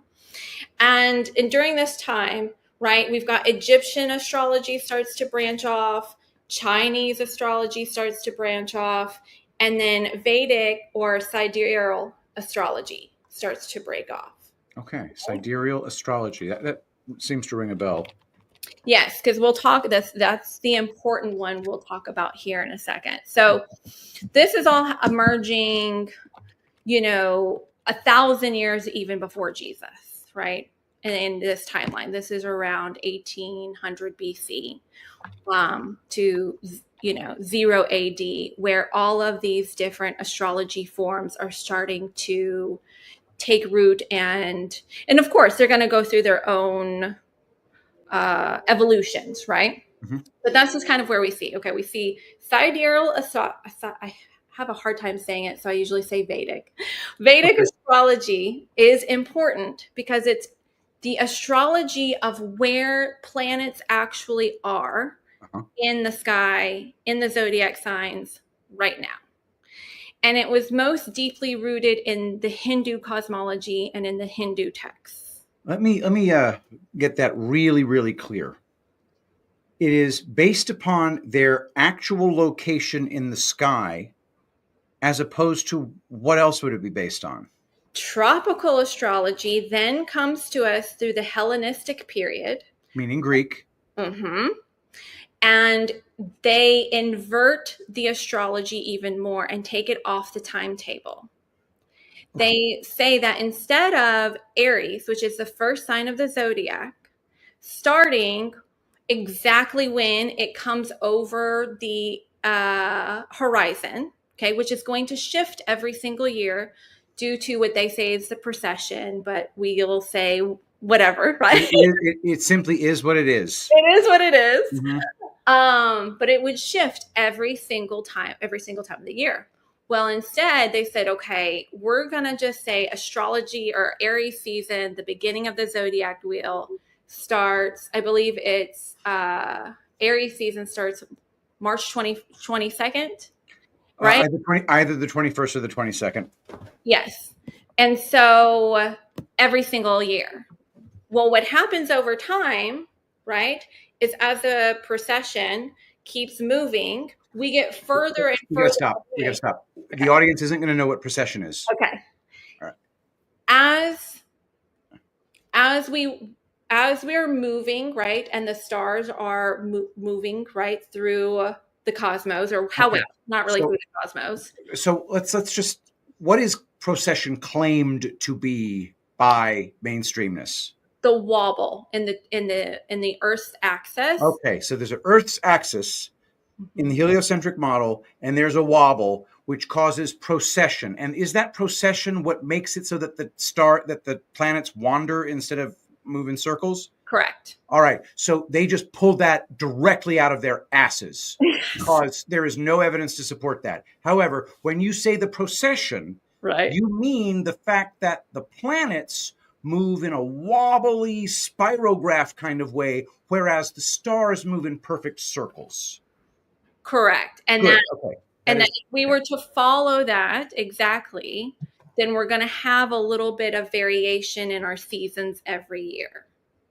Where in tropical astrology, they fixed it. They fixed the time. Okay. And that is important because if astrology is a centrical system, right? And its original intent in this plane is to help us with seasons inside of us and outside of us, and to understand that time is cyclical. And they take it off of that divine understanding and put it into now a fixed, fated point. It kind of already was, because they had already distorted those energies through deifying the planets, through creating some of the inverted energies with the 12 signs. Okay. Inverted energies with the 12 signs. We're going to have to get to that soon. Okay. And then, right, in Greek and Roman times, they then even took it further away from the true timeline and created a fixed point. Now, I believe they did that because of what a lot of the Gnostic texts say about astrology and their role in human evolution or human psyche and what's kind of going on in that inversion. I'm not fully a Gnostic, but I believe that those texts offer some of the most insight into the truth of what's kind of going on, if that makes sense. Sure. But when you say you're not fully a Gnostic, isn't Gnostic kind of a yes or no kind of thing? That this world is a trap ruled by either a clueless, deceived, or wicked ruler, and that the true God lies beyond. That's Gnosticism. It's kind of an all or nothing thing, isn't it? Yes and no.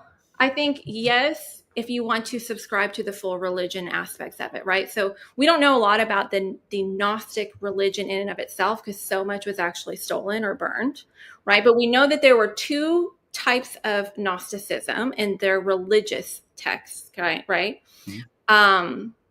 The one starts with a V and the other one starts with an L, but because they're such hard words to say, my ADHD has such a hard time saying certain words. So I forget the two, or like how to pronounce them. Okay.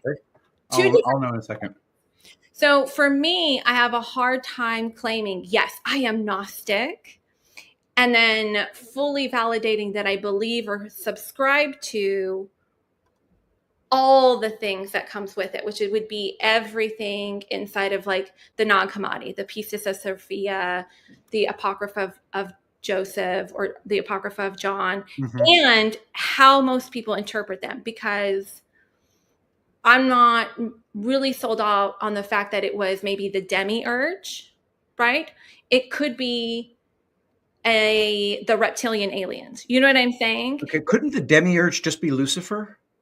Right. Well, okay. That in a lot of for the audience's benefit, the demiurge, the false god who rules this plane. That's just, and no other comment needed.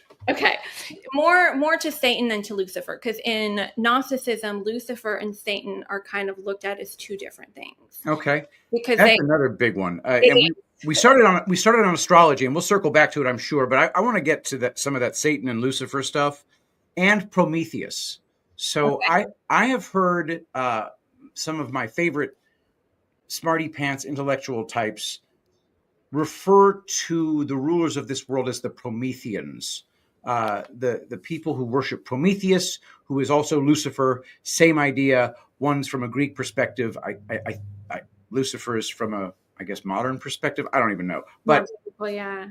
More biblical. Okay, so, but the notion is, he had a case, which was, how can you keep this stuff from the humans? You're cruel. I'm giving them the fire.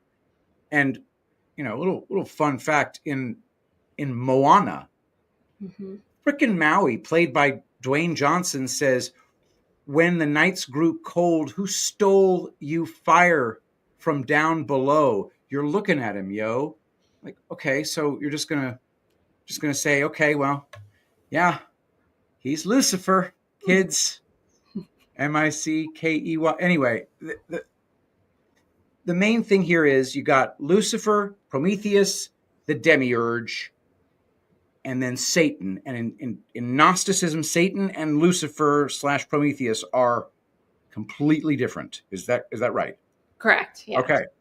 Yeah. We'll get to that later, right? Of course.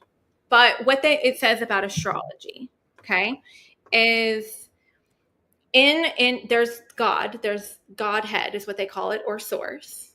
And then there's 12 aeons. And now these would be what some might call archangels. Okay, in their cosmology of deities. You've got God source, you've got these 12 aeons. Okay, they are angelic beings. But now this is the Gnostic thought, when the demiurge came down to earth and took over this plane and created it, he distorted those 12 energies from their divine essence, and put the cosmology on top of us in their inverted sense. So took the truth and made it a lie, in as much of a lie as possible, the exact opposite of the truth. Correct. Okay. So if the aeon, let me see if I can pull up I've got their names somewhere here. While you're doing that, I just want to point out the term aeon. Are you familiar with the Final Fantasy series of games? I'm not that familiar with it. I've heard about it, but they're a teeny bit before your time. Not that much before your time. So like if you had an older sibling, it would be probably in the range. But they summoned the aeons when they were in battle. And furthermore, there was one of the versions of Final Fantasy, which was Final Fantasy X.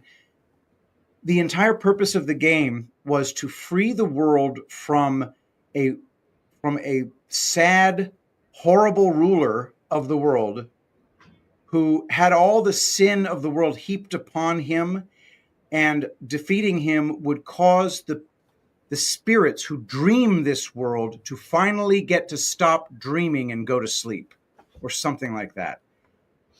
They hide I could go through breakdown after breakdown of how much they never give you the full picture, right? When you're watching some of that is still distorted, right? But there's still the underlying gnosis behind it. Like look at something like Monsters Inc., right? Like oh God, I got to tell you a story now. I'm sorry. This is too good. I got to tell you a story. So I had my normie friend before COVID hit. I talked to him like 4 times a week on the phone for like an hour at a time. He was always calling me up to figure out all these things because I was the crazy conspiracy theorist that he knew. And, he's MAGA Republican, salt of the earth, blah, blah, blah. And at one point I said to him, well, what I think is that this stuff is harvested from the glandular secretions of children who are in a state of terror. And he says, yeah, good try, buddy. That's the plot to Monsters, Inc. And that's how they use you and your humor and your entertainment and your mind manipulation to get you to consent. Because if you believe that it's just Monsters, Inc., then they have full reign to be like, see, we're not crossing any divine laws. This is what they want. They're fine being slaved and entrapped here. Yeah.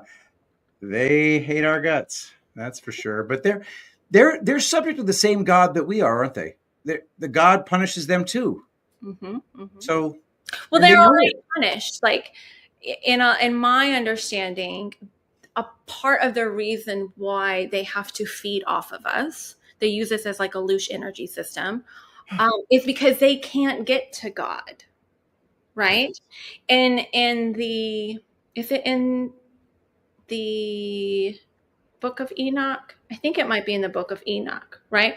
When the Watchers, I can't remember exactly where it is, but when the Watchers fall, right, and they're cast down, they're stuck here. They can't go back, right? Yeah. There's a text I'm trying to refer to. It might be in the Nag Hammadi, where it explains that these are now the distant souls, or whatever, that there's a specific term for it, where these souls then can't get there. So all they have is their nefarious energies, right? And they use technology. This is why AI, I see as something as being not divine at all. Like, I use ChatGPT more as like an operating system, but I highly, highly, highly tell people, like, Monitor your AI use.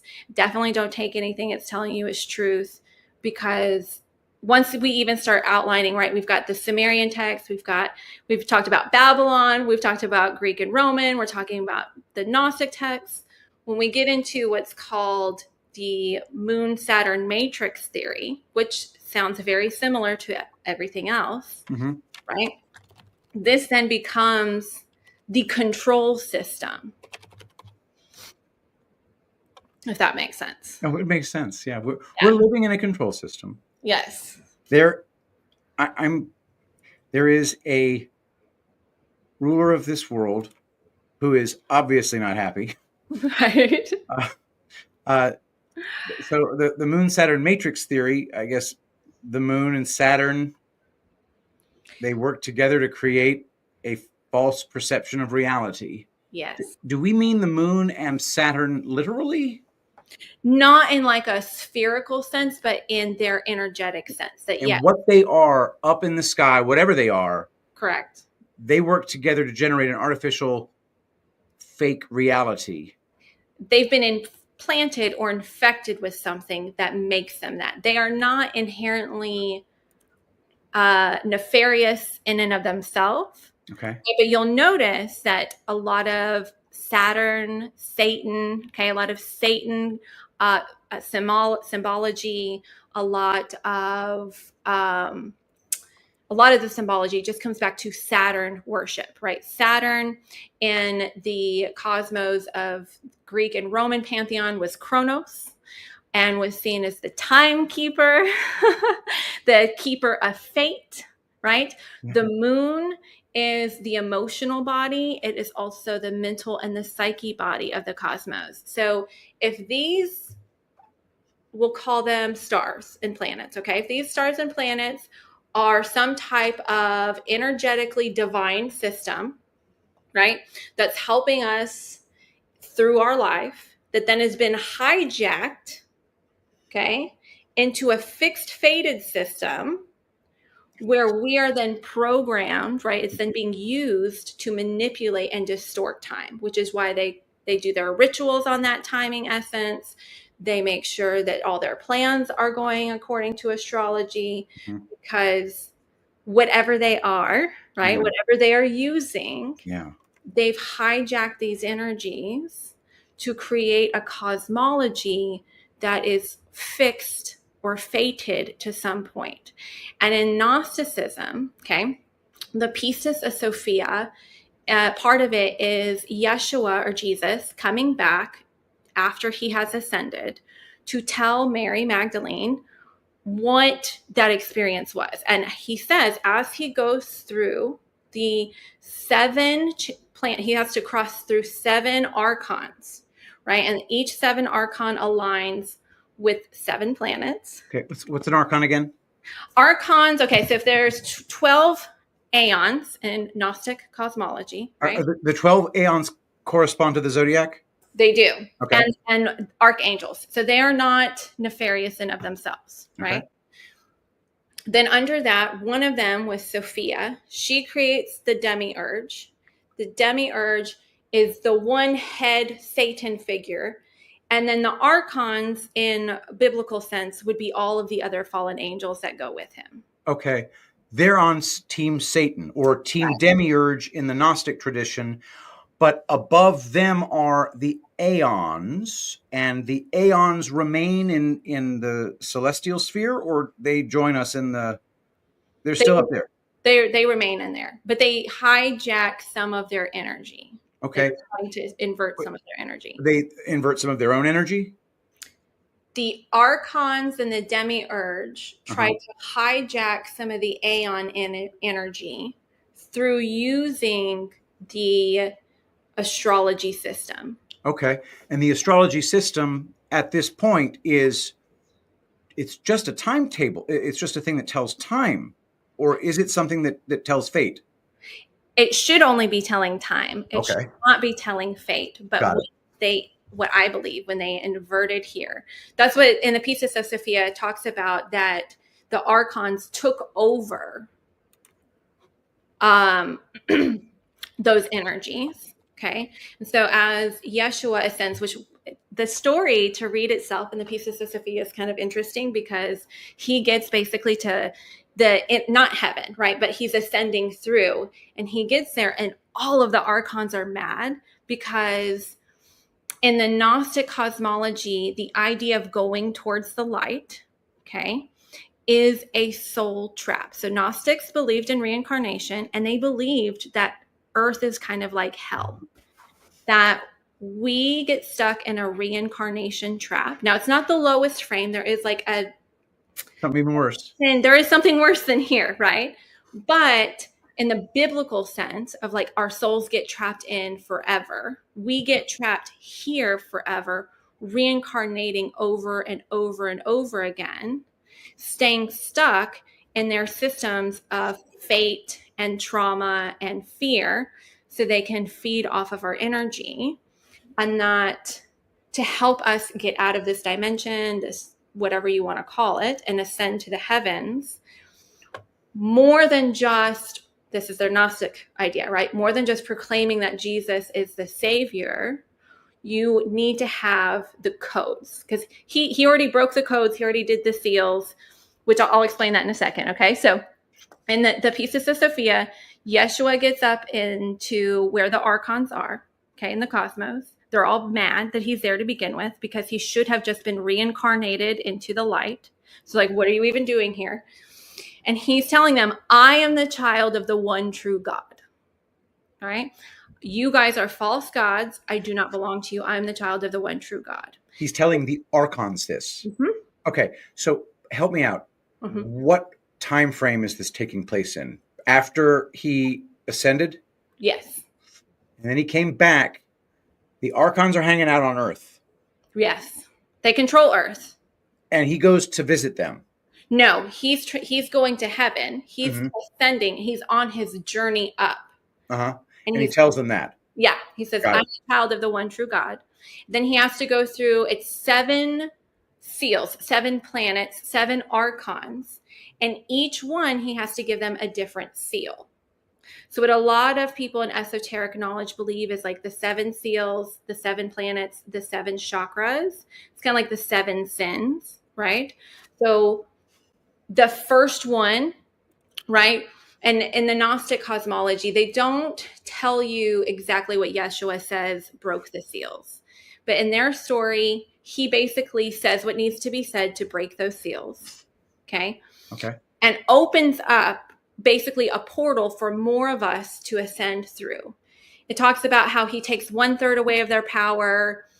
And this is their Gnostic cosmology, he turns things to the left, he turns them to the right. He essentially makes it harder for them to use astrology to bind us to fate and makes it easier for us to ascend past them and to reclaim our divine essence. That makes sense. Okay. Yeah. So talk to me about the power of astrology. We use it to bind us here. Yes. So especially in the Vedic astrology, right? This is planets are where they are in the sky. Comes off of the Hindu and religion. Mm-hmm. Okay. That in and of itself is still a fated system. It's a little bit more deeply rooted to us actually being a cyclical timeline. They still have a little bit more truth encoded into it, obviously, because we're actually following the stars. Now, there's still inversion there because a lot of the Hindu cosmology is also fallen angels, right? Yeah. And then on top of it, it became more distorted during the Aryan and the British colonization of India. And a lot of their Vedic texts got retranslated, and there's some research out there that points to now the Vedic texts aren't as soul aligned as they once were. Because what astrology should be is the patterns of cosmos that align with our seasons, that align with the seasons that we go through in our growth, right? We all go through winter seasons of life where we go through hardship. We have to just take time to recover. we go through our spring where it's time to goal set and get our ideas, right? That is supposed to be what it is. How can it be so? How could we use it to be that? I mean, if we got rid of the calendar, right? We got rid of our deep connection to time, right? What time is it, right? And we just, instead of said, what year is it, right? We're just using the cosmology to understand what season it is, right? Mm-hmm. What essence, what the energy, the overall energy might be. Okay, so if we know that there's a full moon coming up, this is a time for us to maybe take time for solitude, to think about changes we want to make, because full moons bring the energy of release and illusion, right? They're going to illuminate areas of your life that might be ready for change or to be removed. Okay, so that's great. What else is there?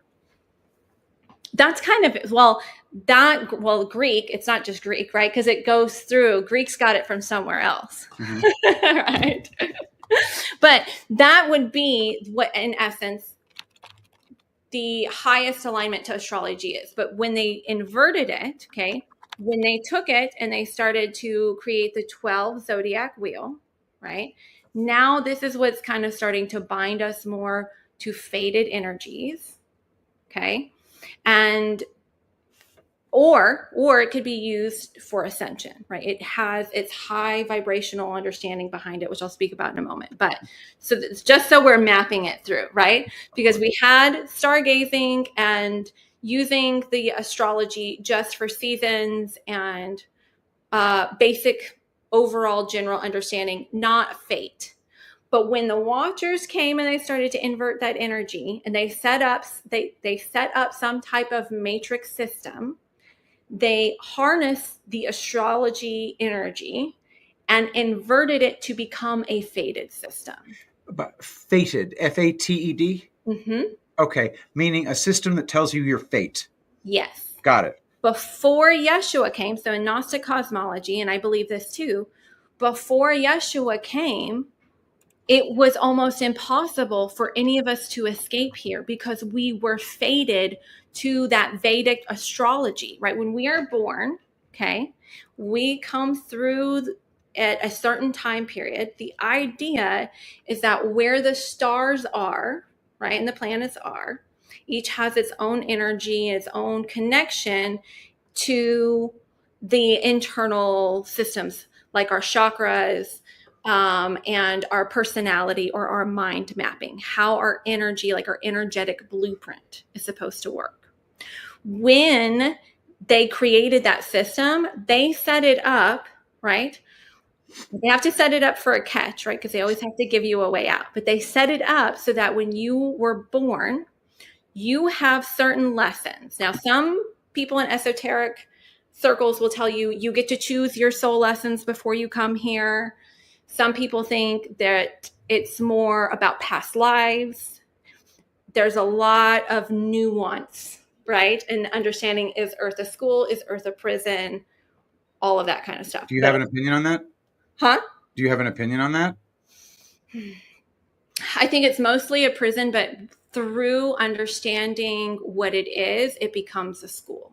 I think some of us are here because we chose to come here to help in this process. I believe most people are here because they are souls that have been trapped here for a very long time.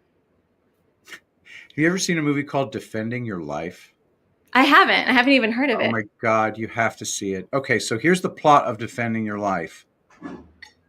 This movie is very funny. So the first thing is, it is a comedy, but it also takes itself a little seriously. So it is largely kind of it's Albert Brooks. He dies in a stupid car accident because he's messing with his CD player in his brand new BMW.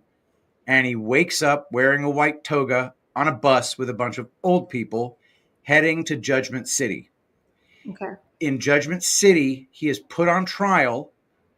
And if he succeeds and he is found worthy, he gets to ascend to the next level of consciousness and gradually learn to use a higher percentage of his brain. But if he fails, they send him back and let him try again in a new body, in a new life. Mm-hmm. And he asked, well, how many times have I gone back? And his lawyer, because you get a lawyer, his lawyer said, you've been sent back 6 times so far. No, what? 6 times. It took me 3 times, referring to himself.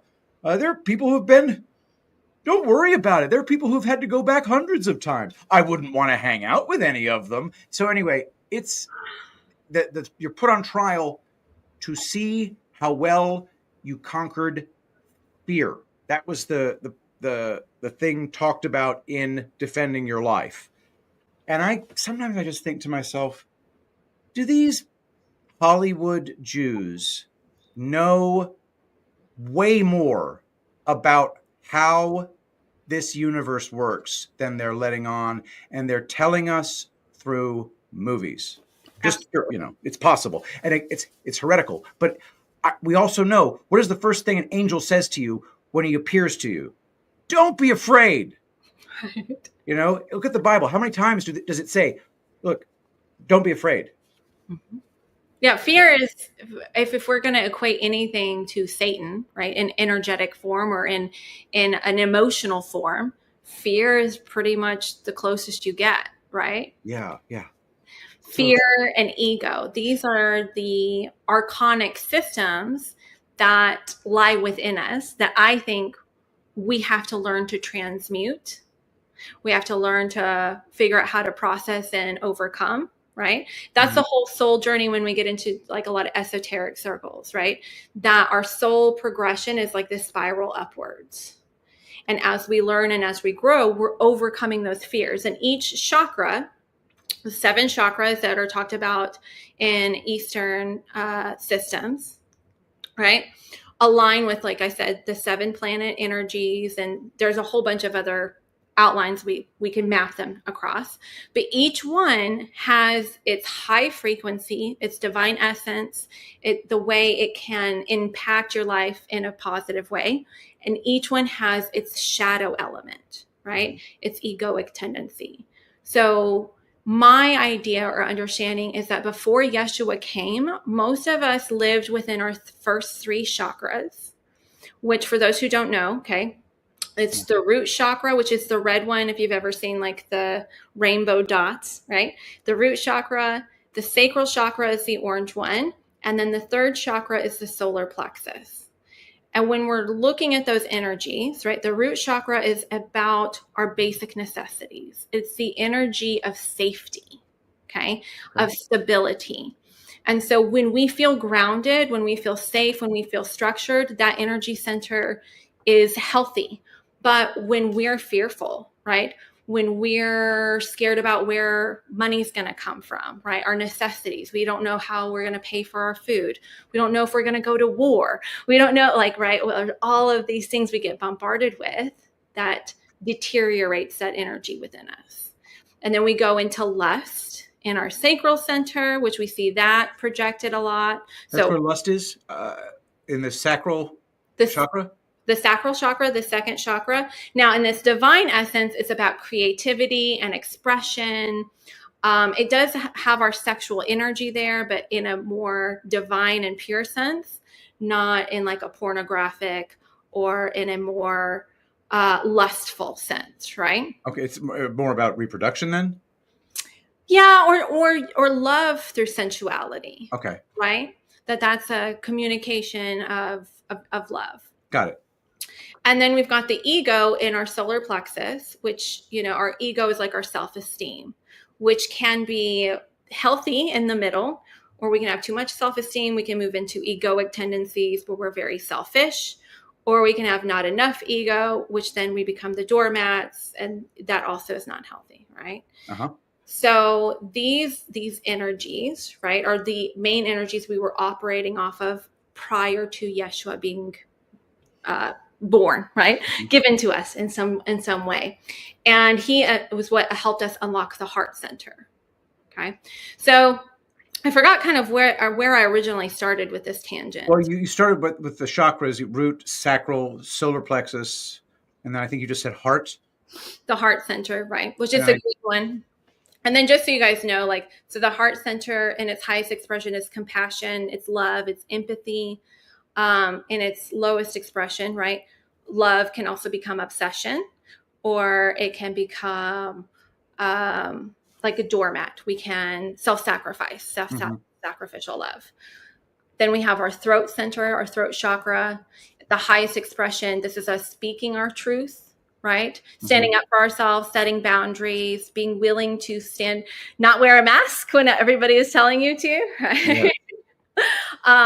In the lowest form, right? And this is where a lot of women have a lot of, I think, a lot of hormonal issues, right? Because our thyroid here, each chakra is then connected to different organs and different glands. So it's a whole energy system we can dive into in a different podcast. But this one here in its lowest expression is we don't set boundaries, right? We can't speak up for ourselves. We can't speak our truth. Then we've got our third eye, which is our intuition, right? Our ability to connect to God, which is important. If you don't know anything about the pineal gland, we can go do that one, because there's a lot of stuff that shows us that the pineal gland is our connecting source to God. It's the thing that makes us conscious. It's the thing that connects us to wherever the source is. It's our antennae, essentially. Yeah. Right? Yeah. And so at highest expression, we have our intuition, we have discernment, we can see through the illusion, we can see through the matrix. The lowest expression, we're blind, right? It's calcified, and we're just walking around believing what everything is saying. Third eye between our eyebrows. Yeah. Where I stick it. Now, I want to just mention something. When I frown, it makes the 11s, and that is one reason why one might consider, when one is approaching 50, having a little bit of botulinum toxin injected directly into what I am now learning from you is the third eye chakra. Well, the third eye is more of like an energy center, so it's not right under that skin, right? And so so the Botox didn't hurt in my chakra. Good. No, it's not. It might be adding to toxicity in your system, but I don't think it's hurting your chakra. Good.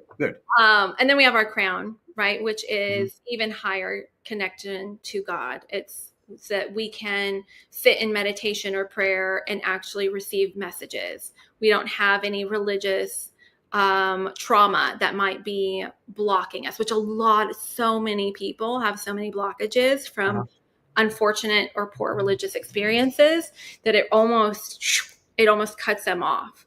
Yeah. So when we're talking about astrology as being like this timekeeper system, but that is also energetically impacting us, right?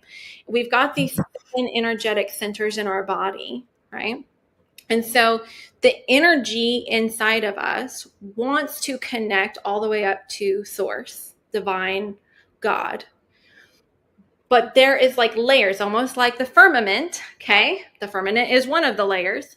There are layers or veils between us and our energy body wanting to connect to source, and the distorted energies between them, making it harder and harder for us to get that purer connection.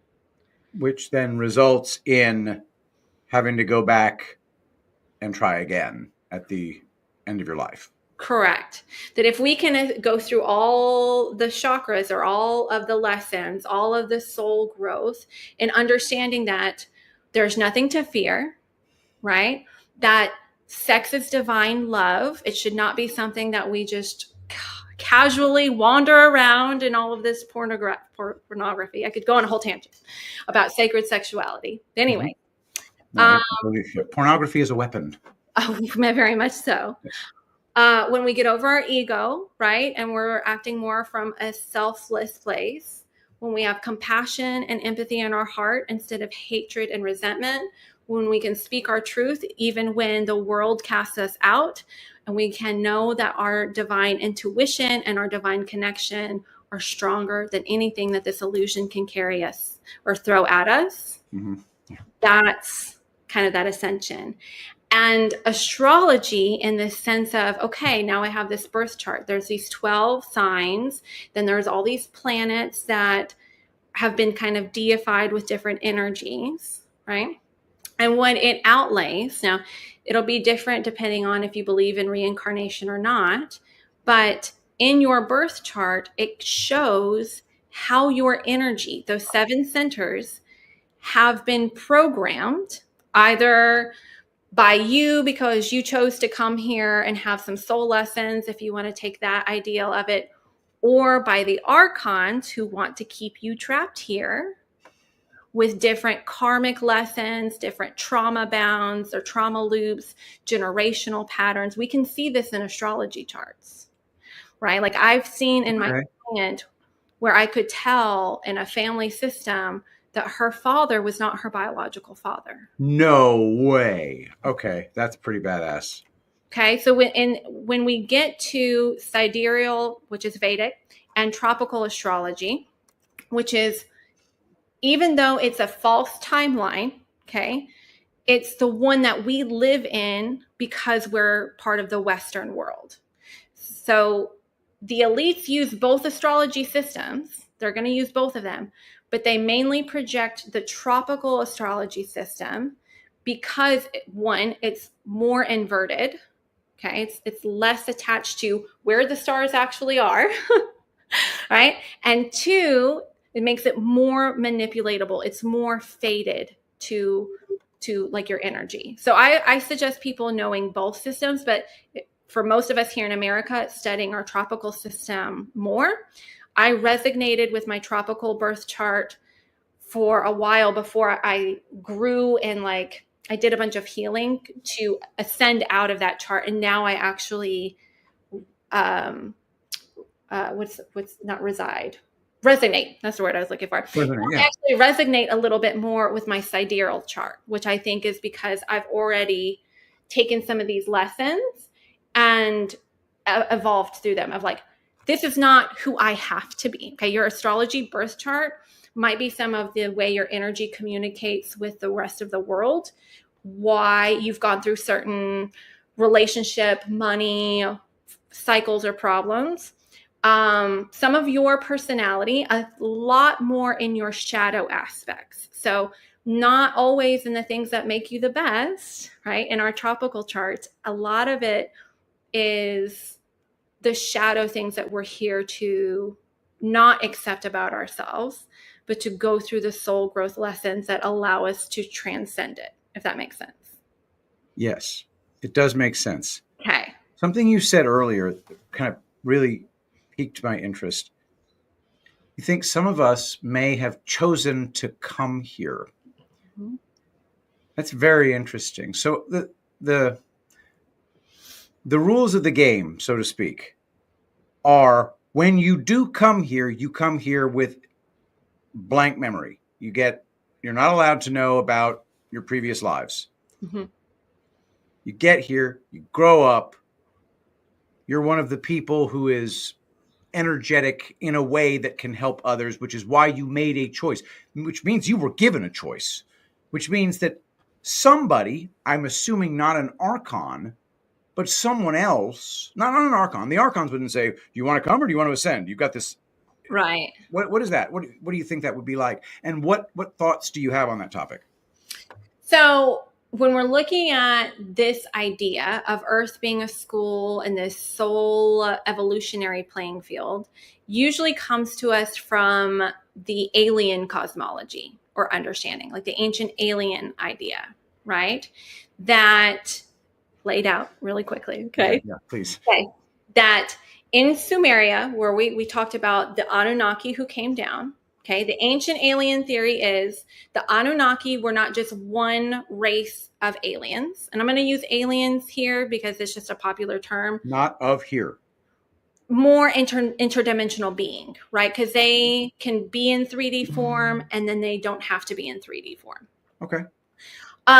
So, and they can do things that we don't have concept of, right? Like evolving or going through stargates or whatever, portals. So anyway, so there's this whole different cosmology of different types of aliens that are interacting with people here on Earth inside of some of the channeled information. Now, I take channeled information, okay, very with lots of grain of salt, because demons can lie to us. Yes. And I have channeled what I know to be divine, right? But I know that I could easily channel something differently if I didn't set up my channeling correctly, if that makes sense. It's so easy. If you don't say, I am only talking to, or I'm only connected to divine source, or the one true God, or Yeshua, if you don't clearly state what you want to connect to, anything will pick you up. Okay. They can tell you anything until you call them out. Because I do believe that in the Bible, right, it talks about demons can portray themselves as angels, except when you call them out, they have to show themselves as demons. I don't think that's actually in the Bible. I think that might be more in the book of Enoch. Okay. Well, that's in the Ethiopian Catholic Bible. Yes. So all that to say, right? Yeah. Channeling. Okay. So there have been lots of people who've channeled different information about this whole idea of being an Earth school. One of them being Dolores Cannon. She's one of the bigger ones. Michael Newton, he also wrote a book called Journey of the Souls. A very interesting take on it. I believe that two things kind of are true. Okay. That when we're talking about aliens, let me explain really quick more about ancient alien theory. There's all these different types of aliens. There are aliens that want to help us spiritually evolve. And then there are aliens that want to use us for whatever their purposes are, right? Nefarious reasons. And that Earth is actually in the ancient alien theory, Earth is actually almost like a intermediate, what did she call it in Dolores Cannon's book?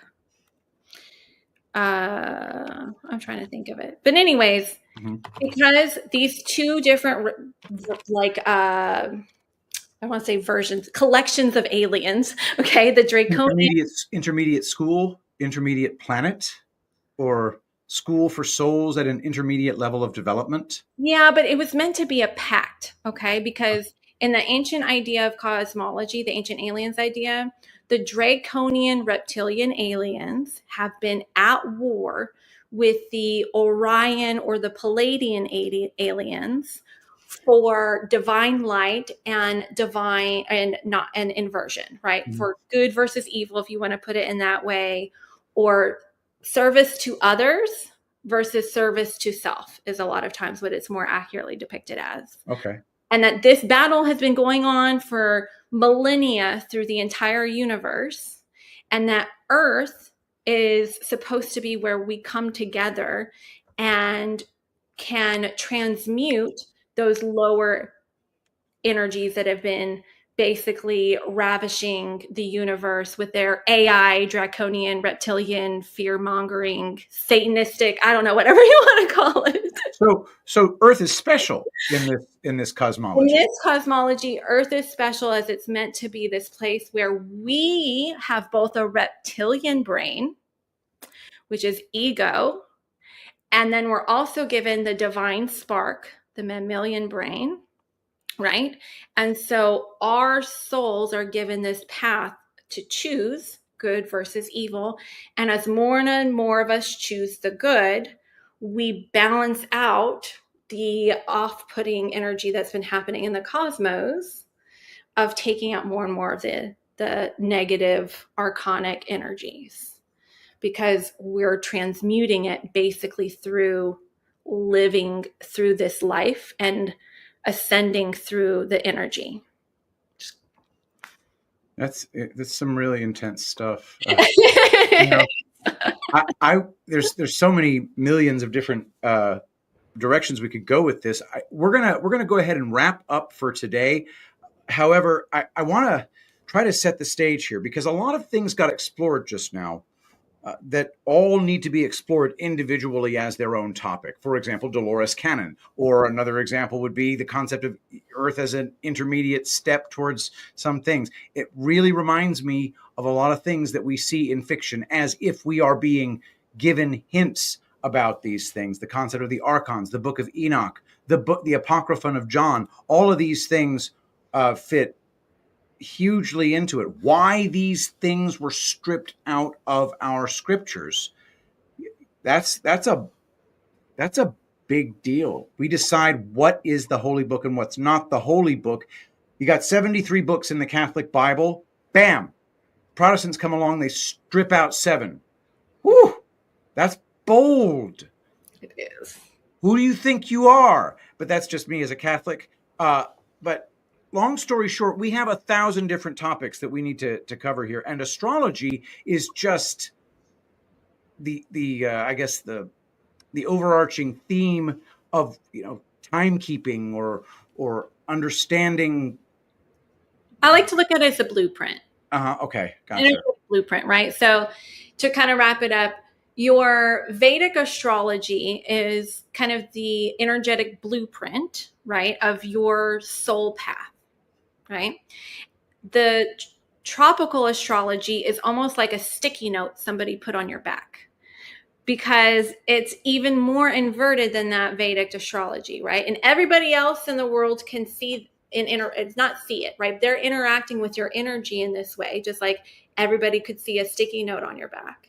But if you don't know your birth chart, right, then you don't know what's written on your back. You might not understand why you have had such a hard time attaining wealth, not knowing you've got some second house places. And if you just kind of pivoted a little bit, you could clear some of that karmic energy, whatever that lesson is you're meant to learn, right? I like to use astrology more Jungarian. Carl Jung was a psychologist who thought of astrology as basically our shadow self. He also saw this as being a key point to our internal psyche and our emotional world and how we interpret things, right? Yeah. So that's why I would still say to people, like, looking up your astrology chart, because you are so much more than just your sun sign, right? This is another way it's been watered down even more, because the less you know, the more susceptible you are to whatever it is they want you to believe. The more you know, the more you can say, I don't believe this, or I'm not subscribing to this, or this is the lesson I'll take, so that way I'm transmuting this energy. I'm ascending past this, right? And it has to do, right, with like your sun sign and your moon sign. And so maybe we'll do next time, we can even dive into how astrology impacts us personally, how astrology impacts us collectively, because what we're coming into, spoiler alert, remember I told you we have a lot of astrology coming up in the next few years. And we can have home field advantage if we understand what is happening and why, or we might get taken for a whole ride if we just stick our heads in the sand and chalk it up to, pseudoscience and nothing is going on. Oh yeah. The term pseudoscience, they inverted the hell out of that. And that was a neat little trick. The devil convincing the world he didn't exist. Right. All right. So as far as your social media, Heather, I know that Heather.Blossoms on Facebook is one location. We still haven't gotten you on Twitter yet, but I'll get on to Twitter's not a platform I've ever really been on, but as I'm growing, so I'm almost done with my website. I'll be launching on social media platforms, and I think Twitter might be one I start to get on. You can post, it's not entirely a non-pictorial website. You can totally post pictures on it just like Facebook. It's just that it emphasizes the concept of a tweet or post or what. It's just talking shit online, really. Right. But thank you so much, and I look forward to also shipping you out the satin balm, which you can get now at tulipblooms.shop while supplies last. It contains bakuchi oil, which makes the wrinkles plump. I'm not even kidding. Evan, our in-house esthetician here at Tulip Blooms, said when she put it on, she's only 25. She put it on, she said, I felt my face tighten up. In fact, I'm 25. I don't need my face to tighten up that much. I only use it once a week. But that's intense considering the fact that it's all natural plant oils. Bakuchi oil being the what you might call the active ingredient. Check it out at tulipblooms.shop. Anyway, Heather, as always, a complete pleasure. Thank you for making my job so very easy. And thank you for being such a font of knowledge. And I look forward to doing this again. Everybody, thank you for watching. See you next time. Bye. Don't forget, go to epicminerals.net. Sunday at midnight, this expires. It is buy one, get one half off the Zeolite Extra Spray. Do not hesitate. You don't have much time. It comes out to something like 35% off after you use the promo code. Promo code Shapiro will pry an extra 10% from my grasping hands. Every order at tulipblooms.shop gets you an extra free gift. In this case, artisan soap, crafted by patriots, for patriots. tulipblooms.shop. Free soap. Promo code Shapiro. Thank you, everybody, for watching. And as I am wont to do from time to time, let us pray. Saint Michael the Archangel, defend us in battle, be our protection against the wickedness and snares of the devil. May God rebuke him, we humbly pray. And do thou, O Prince of the heavenly host, by the power of God, cast into hell Satan and all evil spirits who prowl about the world, seeking the ruin of souls. Amen. Thanks for watching, guys. Hit that thumbs up if you haven't done it already. And I will see y'all next time.